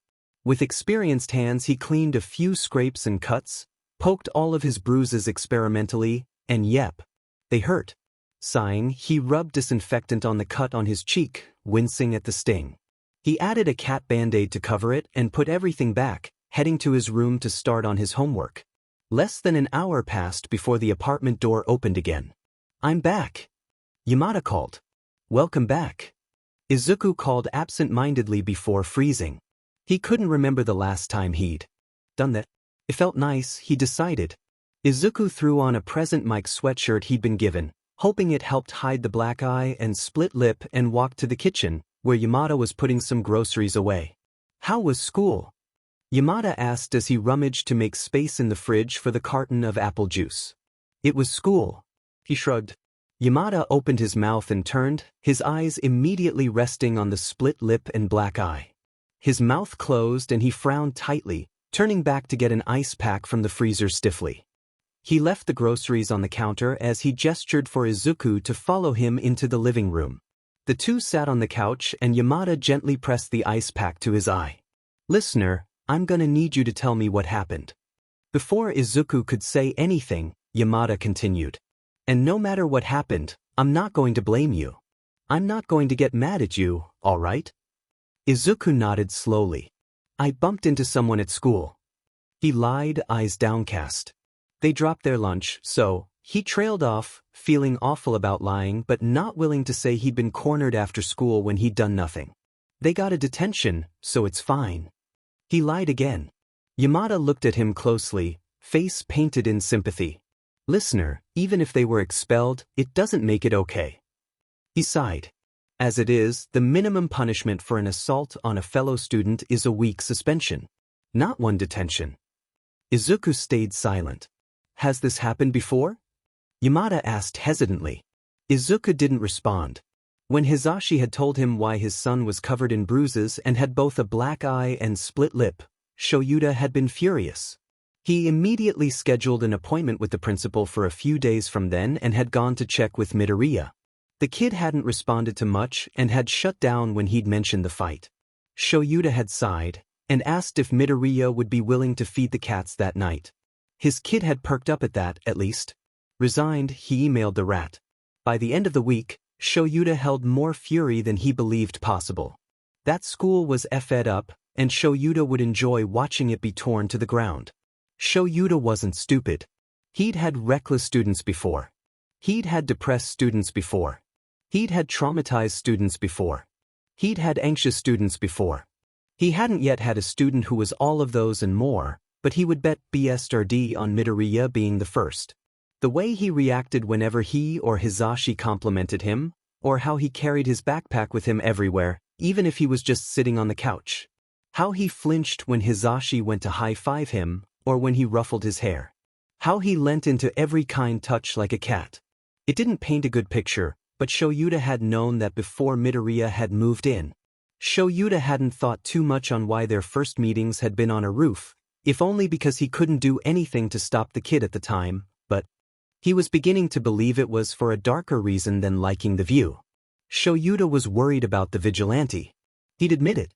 He hadn't heard about him for over 2 weeks. He'd admit that during the quiet parts of his patrol he actively sought the kid out, but he never found him. It was frustrating, and as he walked through his apartment door in the early hours of the morning, all he wanted to do was check on Izuku and then curl up with his husband and their cats, though BSTRD had been spending more time with Izuku lately. He kicked off his shoes and slid on his slippers, hanging his capture weapon on a coat hook. He shuffled through the apartment, checking the windows were all shut and locked, then checking again. Finally he made his way to Izuku's room, knocking gently enough that it wouldn't wake him if he was asleep but would let him know that he was available to talk if he couldn't sleep. No answer. He opened the door a crack to check. Shoyuta had been worried about his kid, so had Hizashi. But Hizashi hadn't seen the look on his face when he'd been Akatani, or when he'd thrown out the notebooks that were clearly a life's worth of work. Shoyuta had been worried even after Izuku had moved in, something about the way he carried his backpack with him everywhere as if he was expecting to be kicked out. His backpack which wasn't in his room when he cracked the door open. His heart began to beat quicker, and he opened the door the rest of the way, flicking the light on. Izuku wasn't there. Shoyuta always woke him up when he came back from patrol, always by accident. All heroes tended to sleep lightly, so Shoyuta opening the door, changing and slipping into bed, always woke him up. He didn't mind it. It was a new part of their routine that he looked forward to as much as making breakfast together. So when Shoyuta burst through the door to their room, slamming the light on and speaking quickly, Hizashi knew something was very wrong. He just didn't expect it to be that their son was gone. Shoyuta tried to stay calm, he really did, but his heart sped up as he double-checked the apartment, praying to any deity that he'd somehow missed the teenager asleep on the couch. No such luck. All right. Mike began, taking a deep breath. You know him best. Where would he go? Shuta's eyes widened before sprinting out of the apartment and up the stairs to the door labeled roof access. It wasn't usually locked, so he shouldered the door open easily and rushed out. His eyes swept the roof, landing on nothing. He turned around, hoping Izuku was just on the opposite end of the roof. Nothing. He ran back. I'll check around the neighborhood. You wait here if he comes back before I find him. Hizashi looked at him, eyes full of concern, and pulled his husband in for a hug. We'll find him, Sho. He'll be okay. Shoyuta nodded solemnly and pulled his work boots on, draping his scarf around his neck and rushing back out. Hizashi wasn't sure what to do other than. His listener was somewhere out there, and he hadn't woken up when he'd left. By all means, he would have woken up if the door opened, so that meant his listener had felt like he'd needed to sneak out. Were they hovering too much? Not giving enough attention? Did they remind him of his past caretakers? How could he have prevented this? How hadn't he woken up? Was Peter with him? The thought wasn't too important, but with nothing to do but worry, Hisashi glanced into Izuku's room and saw Peter asleep under the window. He sighed, dragging a hand down his face, and walked back to the living room, collapsing on the couch. He stood back up a moment later and walked to the kitchen, putting the water on to boil. He had a feeling it would be a long night. Izuku felt comfortable living in the apartment, but there was always the feeling of not knowing when the other shoe would drop. He liked living in the apartment too much. It was too nice for someone like him. Yamada and Eraser were the perfect foster parents, and someone else needed them more than he did, he was sure. There he was, living with two pro heroes when he couldn't do anything like the students they both taught. It was selfish of him to take their time and resources. He had his own room, and not only that, but it was really nice and thoughtful. Signed posters Yamada had gone out of his way to get for him on the walls, and a desk full of notebooks, pens, and pencils. There were so many people out there who needed something like that. Why did Izuku think he was the one to deserve it? He was a Deku. Dekus shouldn't have such nice things. So Izuku didn't really use the bed often, liking the fire escape more. It was what he was used to after all. He sat just below the window line and listened to music, and his fingers dug into his skin. Occasionally Peter would try to join him, but Izuku didn't want to risk upsetting his injuries, so Izuku always closed the window behind him. It was nice out, but his chest felt hollow as he stared up. He didn't notice the light turn on in his room behind him. It had been an hour since they'd realized Izuku was gone. Hisashi briefly wondered if all parents felt sick when they didn't know if their kid was all right. He figured it was a common thing for parents. But was he even a parent really? They hadn't brought up the subject of adoption yet, waiting for Izuku to get more comfortable with them first. If the fact that he left meant anything, it was that he wasn't comfortable around them. He poured a cup of tea. They just inserted themselves into his life. They hadn't really asked if he was all right with staying with them. Granted, he seemed happy enough for a traumatized kid, but maybe he didn't like it with them. Maybe he resented them for barging into his life and changing things. Hisashi wouldn't blame him. He sighed deeply, mind swirling. His phone buzzed with a text and he fumbled for it. Had Shoyuta found him? Was he hurt? He turned his phone on and was met with a text from one of his sidekicks confirming their day off. He texted back an affirmation absent-mindedly. He turned his phone off. His phone. Hisashi wanted to bash his head in. Had Shoyuta tried to call him? Probably, but it was better to try than to sit around in silence and anxiety. He scrolled to his listener's contact, dubbed Green Listener, and called. His fingers tapped the counter as he hoped for him to respond. 1 ring. 2, 3. At 7 it went to voicemail. He hung up, shoulders dropping as the hope left his body. A moment later, his phone rang. Izuku didn't remember why he started sleeping on fire escapes. Something in his chest twisted when he thought about it, so he tried not to. His favorite album played on shuffle as he wondered what his guardians would think of him doing this. Eraser wouldn't be surprised. They'd met on roofs one too many times for that. He'd probably insist on sitting with him until he went back in. Yamada would ask why he was outside so late and would let Izuku lie to his face and say he was stargazing. He wouldn't get angry or disappointed about it, either. He would just smile and make the two of them hot chocolate and join him. He didn't deserve it. He didn't cry. He didn't feel sad after all. He just understood. It was the quiet, mournful understanding of someone who knew they could never be more than what they already were. It was the understanding that not all men are created equal, and that not all men will become equal. The understanding that some are born to do great things, and others are born to watch. Others, still, are born to fade into the background, leaving nothing but the memory of passing them on the street. Izuku understood, and Izuku agreed. His phone rang. He blinked in confusion. He'd never been interrupted when he was on his fire escape. It wasn't like his mom even noticed that that was where he was. He picked his phone up slowly, barely aware of what was going on around him. He blinked at the bright light of his phone screen. Missed call from Banana Man. Why had Yamada called him? Wasn't he asleep? Did something happen to Eraser? Was he okay? He clicked the notification, calling him back. He picked up immediately. Izuku. Yamada sounded frantic, and Izuku's anxiety rose. Are you okay? Izuku said quickly, sitting up straight. There's a pause. Of course I'm all right, listener. Are you? Yeah. Izuku was very confused. If nothing was wrong, then why had he called? Had he meant to call someone else? His shoulders dropped against his will. He hadn't meant to call him, had he? Where are you? You weren't in your room when Sho came back from patrol and checked on you. Izuku blue screened. Eraser had checked on him? Why would he do that? Izuku. Sheet, he hadn't responded, had he? God, he was such a Deku. I'm actually, he trailed off. I'm on the fire escape. The one outside of your room? Yeah. Izuku heard the door to his room open and Yamada walk in. Izuku stood up and waved awkwardly at him, hanging up the call. Yamada froze when he saw him before rushing out, climbing out the window. You scared us, listener. Yamada grinned, though it didn't reach his eyes all the way. He rested a hand on his head and ruffled his hair a bit. You want to tell me why you were out here? His eyes shone with concern, and Izuku looked away. Yamada, seeming to sense his hesitancy, took a seat, patting the spot next to him. Izuku sat. He cut himself off. He knew what to say. He was stargazing. Yamada would go with it. Izuku glanced up, he shouldn't have, because he found that he couldn't lie to him. Something bubbled up within him. It felt acidic in his throat.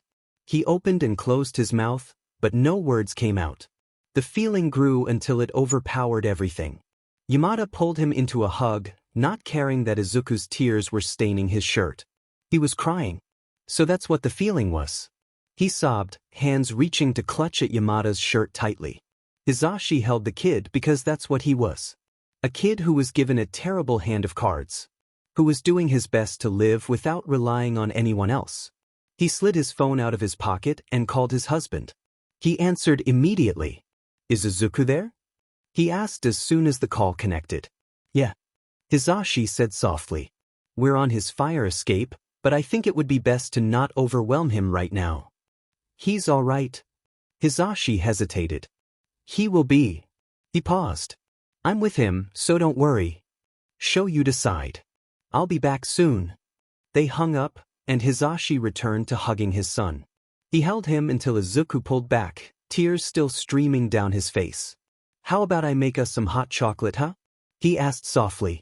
I'm sure we have marshmallows too if you're feeling dangerous, he joked. Izuku laughed wetly, nodding. Hizashi grinned. Yeah, he'd be all right. Izuku woke up when BSTRD jumped onto him.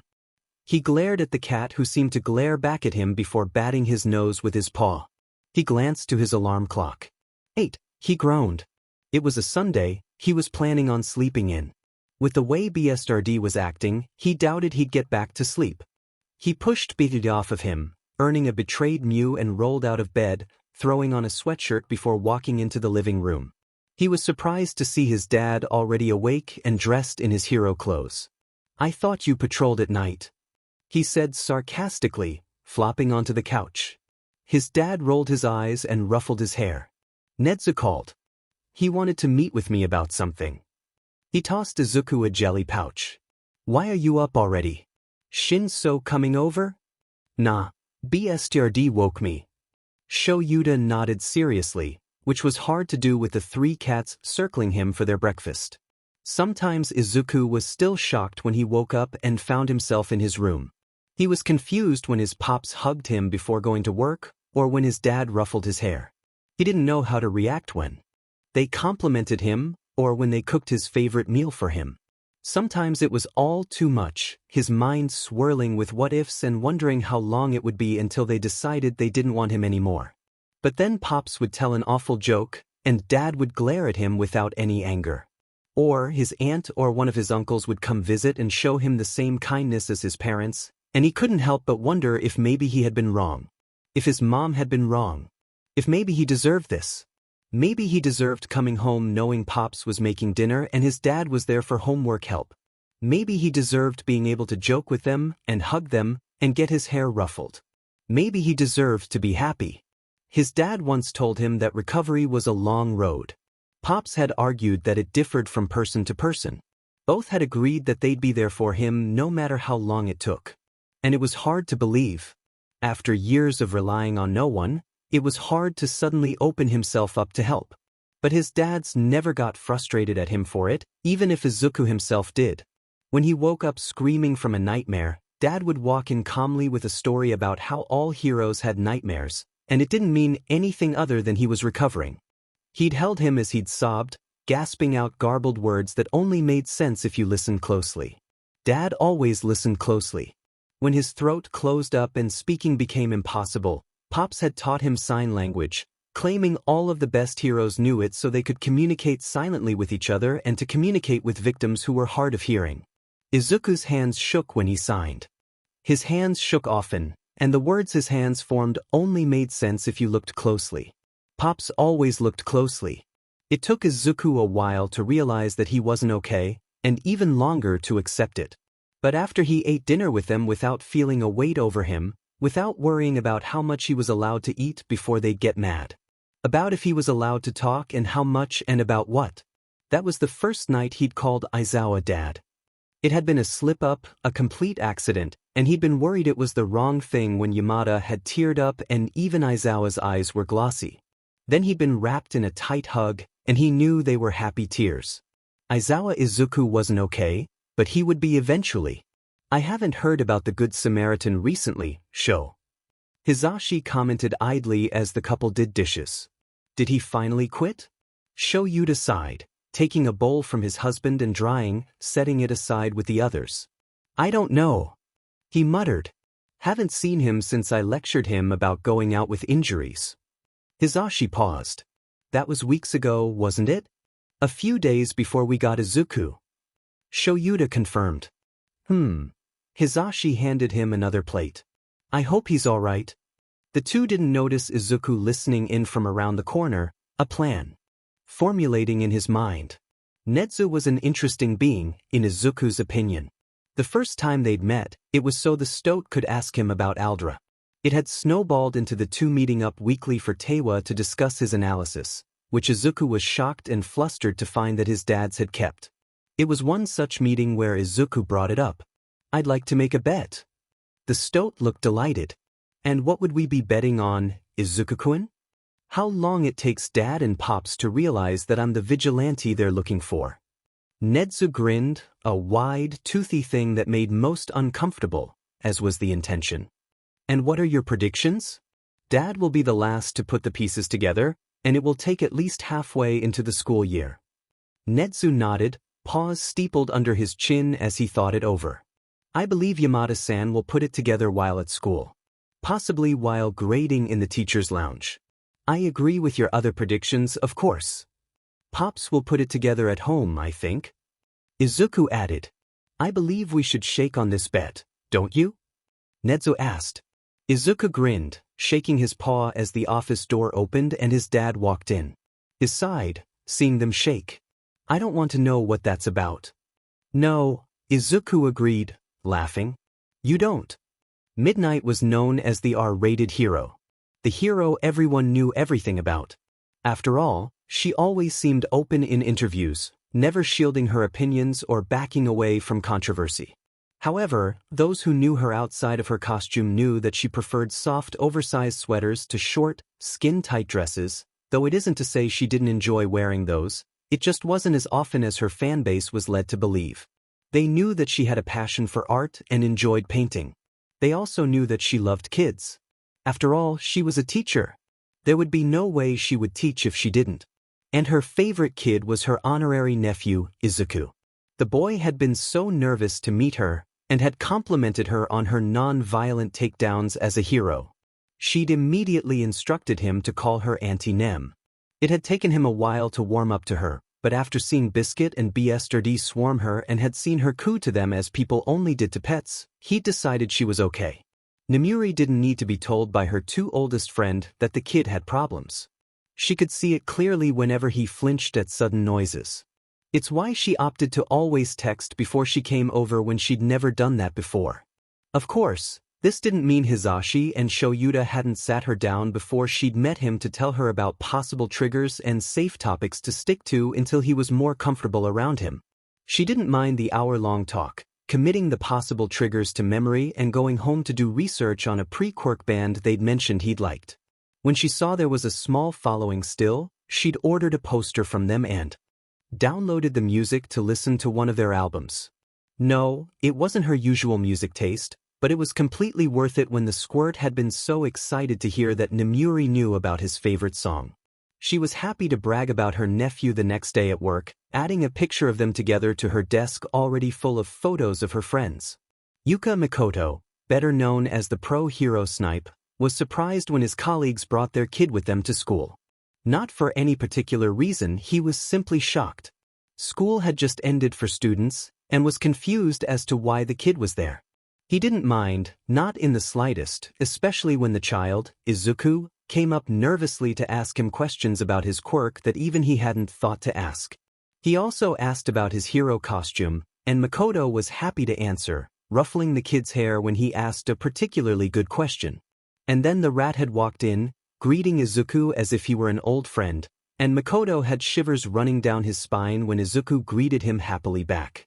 "I didn't know you were corrupting a new student, Nedzu," he joked, hand on his hip. "I'm sure I don't know what you mean, Snipe-san," Nedzu said, smiling politely. The simple that sent reporters running. "I'm not Nedzu's student, Snipe-san," Izuku said, pointedly not acknowledging the remark about corruption with a smile. "Right," Makoto said slowly, backing away slowly. "It was wonderful to meet you, Izuku-kun." "You too, Snipe-san." "No need for that." Makoto grinned behind his mask. "I have a feeling we'll be seeing a lot of each other if you've caught Nedzu's attention. Just call me Uncle Snipe. I know Midnight's been bragging about you calling her aunt." Izuku's face burned red, and Makoto laughed kindly, ruffling his hair and saying goodbye. He just hoped Nedzu wouldn't corrupt the kid too much. It was one thing for Izuku to be adopted by pro-heroes, Hitoshi thought to himself. It was another to be adopted by the pro-hero both of them idolized. It was awkward enough to meet him in the hospital when he was wearing his merch. He didn't know how he'd survive if Eraserhead came to pick Izuku up from his house and they had to make small talk again. Hitoshi's face had been bright red the whole time, and his own father had mentioned what a big fan Hitoshi was when he'd met the hero, thanking him for stopping his own mugging years ago. "I came back home," Tamatsu said, told little Toshi what happened, and suddenly all he could talk about was how cool underground heroes were. Luckily Izuku had seen the embarrassment on Hitoshi's face and had ushered his dad, how did stuff like this happen? Out before his own father could embarrass him more than he already had. Hitoshi thought nothing could surprise him about his friend at that point, but when Hitoshi accidentally walked in on him changing and saw a massive burn scar on his chest and a different slash-shaped scar on his shoulder, he realized he still had a lot to learn about him. "You're telling me that while present Mike and I were just talking about the Good Samaritan that you just sat there listening?" Hitoshi asked, face slack in shock. "And that you got stabbed? Oh my god, you said that was, what, the 25th of that month?" He rushed to pull out his phone and scrolled. He shoved his screen in Izuku's face, showing the text he'd sent to Hitoshi before passing out from blood loss. "You texted me instead of the police. You could have died." He was a bit hysterical. Sue him. He just found out his best friend, who was helping him learn more about the Good Samaritan, was the Good Samaritan. He was allowed to freak out a bit. Izuku laughed nervously and told him the whole story, beginning with a pile of notebooks. Izuku and Nedzu's bet was a large point of their recent conversation. It wasn't shocking, as Izuku occasionally added some small comment about something only a vigilante would know, something that only the Good Samaritan would know. Nedzu had even agreed after a particularly large hint from Izuku that his parents might need another push to find out who he was. A small, vigilante-shaped push. There was no way Izuku would get hurt on his new patrol. Not with his new sway Nedzu had commissioned especially for him. It wasn't even illegal, not with the license Nedzu had managed to get for him, though that was only to be used as a last-case scenario. Izuku wouldn't need it, and he knew he couldn't be charged with vigilantism anyways. So did Nezu. It was another not-so-subtle attempt to push Izuku into the hero program.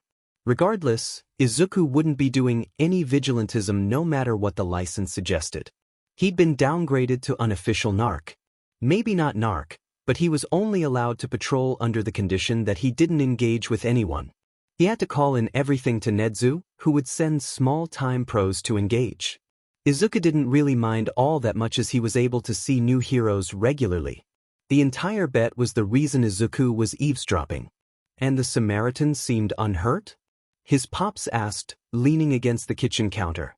His dad, who had only just got back from his patrol, Izuku, and therefore the Good Samaritan, had been home for hours, only going out and seeing Eraser at the beginning of his patrol, unwound the capture scarf from his neck and hung it up next to a jacket. No limp. We had a race across a few roofs and he didn't stumble. But he's been good at hiding injuries before. He sighed. Pops put a hand on his shoulder. Sho, I'm sure he'll come to you soon. It took Aizu ages, and that was still quicker than could have been expected given everything. I don't know what I'm going to do if the kid's like Izuku. I don't want to freak Aizu out by bringing a stranger home, but I can't leave him in an awful situation. I don't know, Sho. I think Aizu would agree with you, even if it took the two a while to warm up to each other. Izuku sighed inaudibly. How they didn't put the pieces together by now was anyone's guess.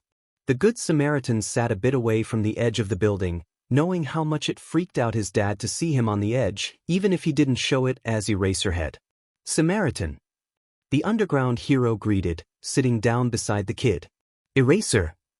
He greeted, his voice only slightly distorted from the voice modifier Nezu made him wear.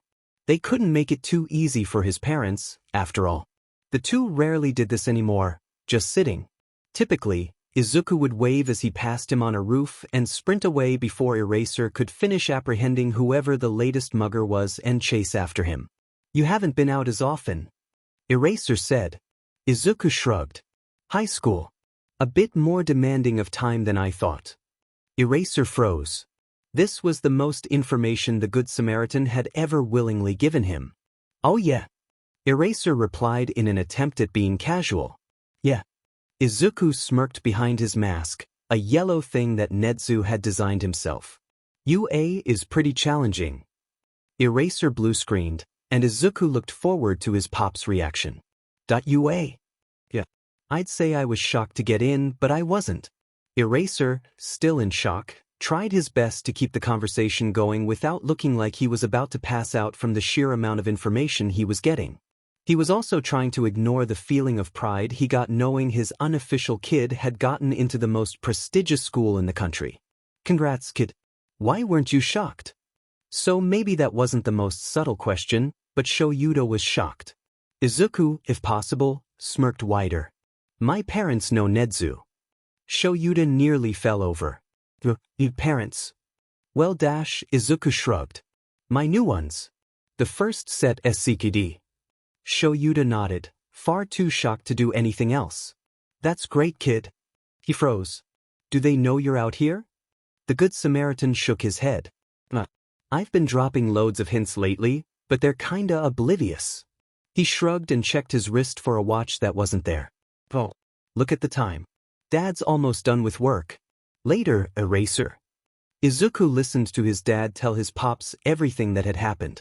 His pops had been proud he was in UA, but worried about his new parents. What if they're not good, Sho?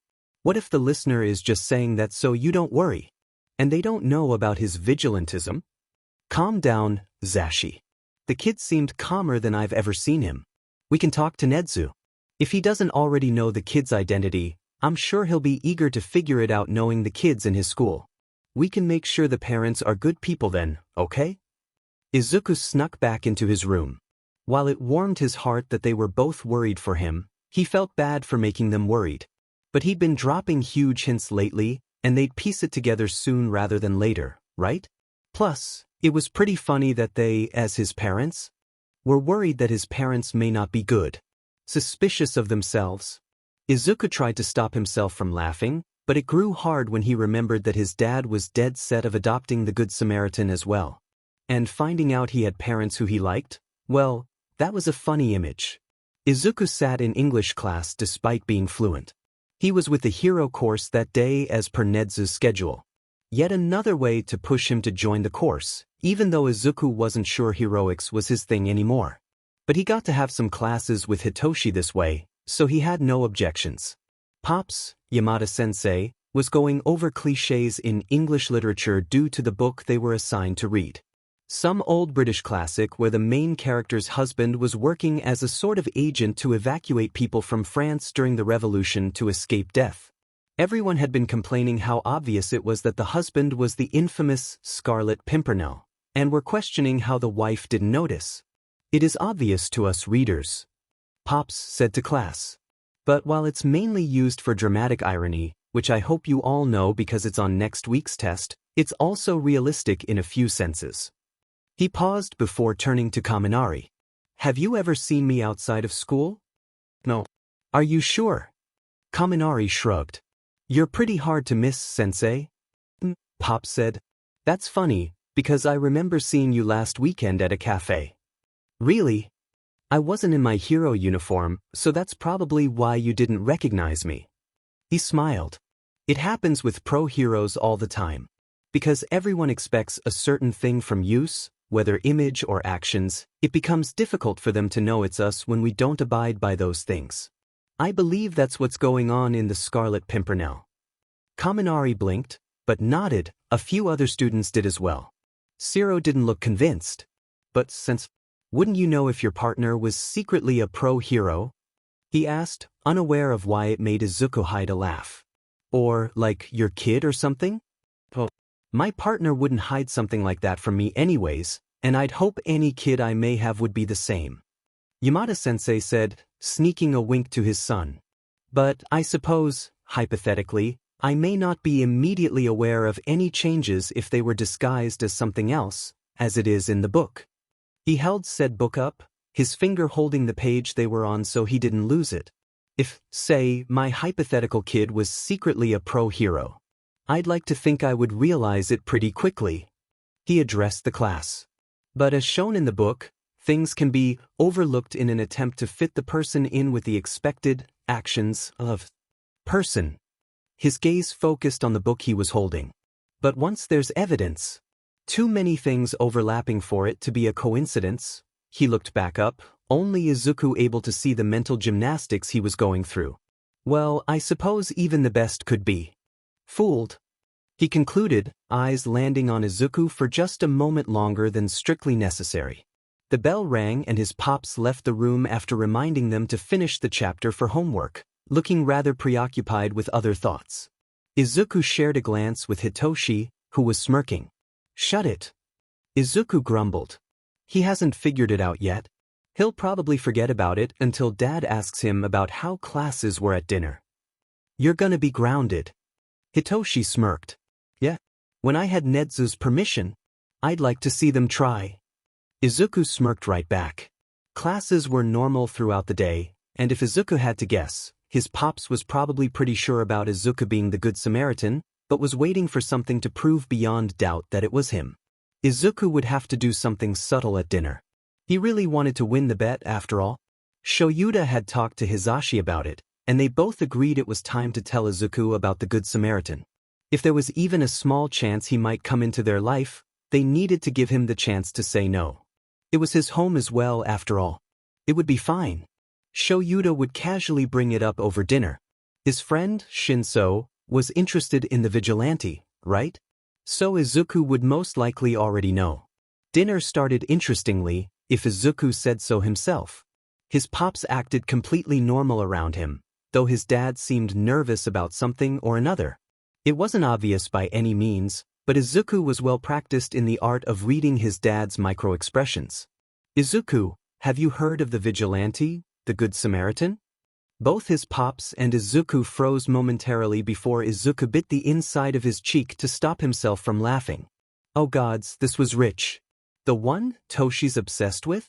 A bit, he said, trying his absolute best to sound slightly confused as his pops stared at him, eyes wide. able to see past the fake confusion easily while his dad struggled to put the words he wanted to say together. I've been on his case for a while now and dash. His pops cut his husband off, something he very rarely did, looking directly at Izuku with a defeated look on his face. Nedzu knows, doesn't he? Izuku tried not to smile and failed, nodding. His pops put his head in his hands with a sigh. I can't believe I got Scarlet Pimpernelled.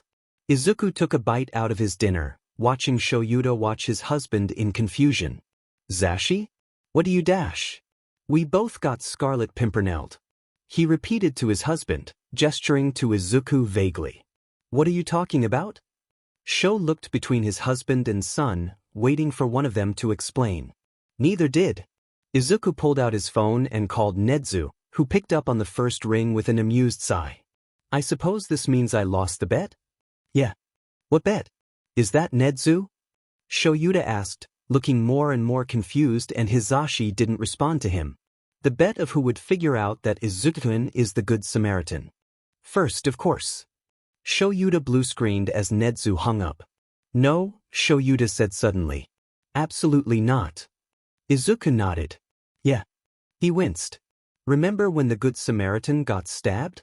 Maybe this wasn't the best way to ease the two into it, but it was the quickest. Yamada nodded, looking like it pained him to do so. Shuta's eyes widened. Well, Izuku drew out, tugging the collar of his shirt down enough so they could see the edge of the scar. So. Eat? I guess. Izuku walked into school the next day with a weight lifted from his shoulders and a promise to never do something like that again. He was not grounded, much to his delight.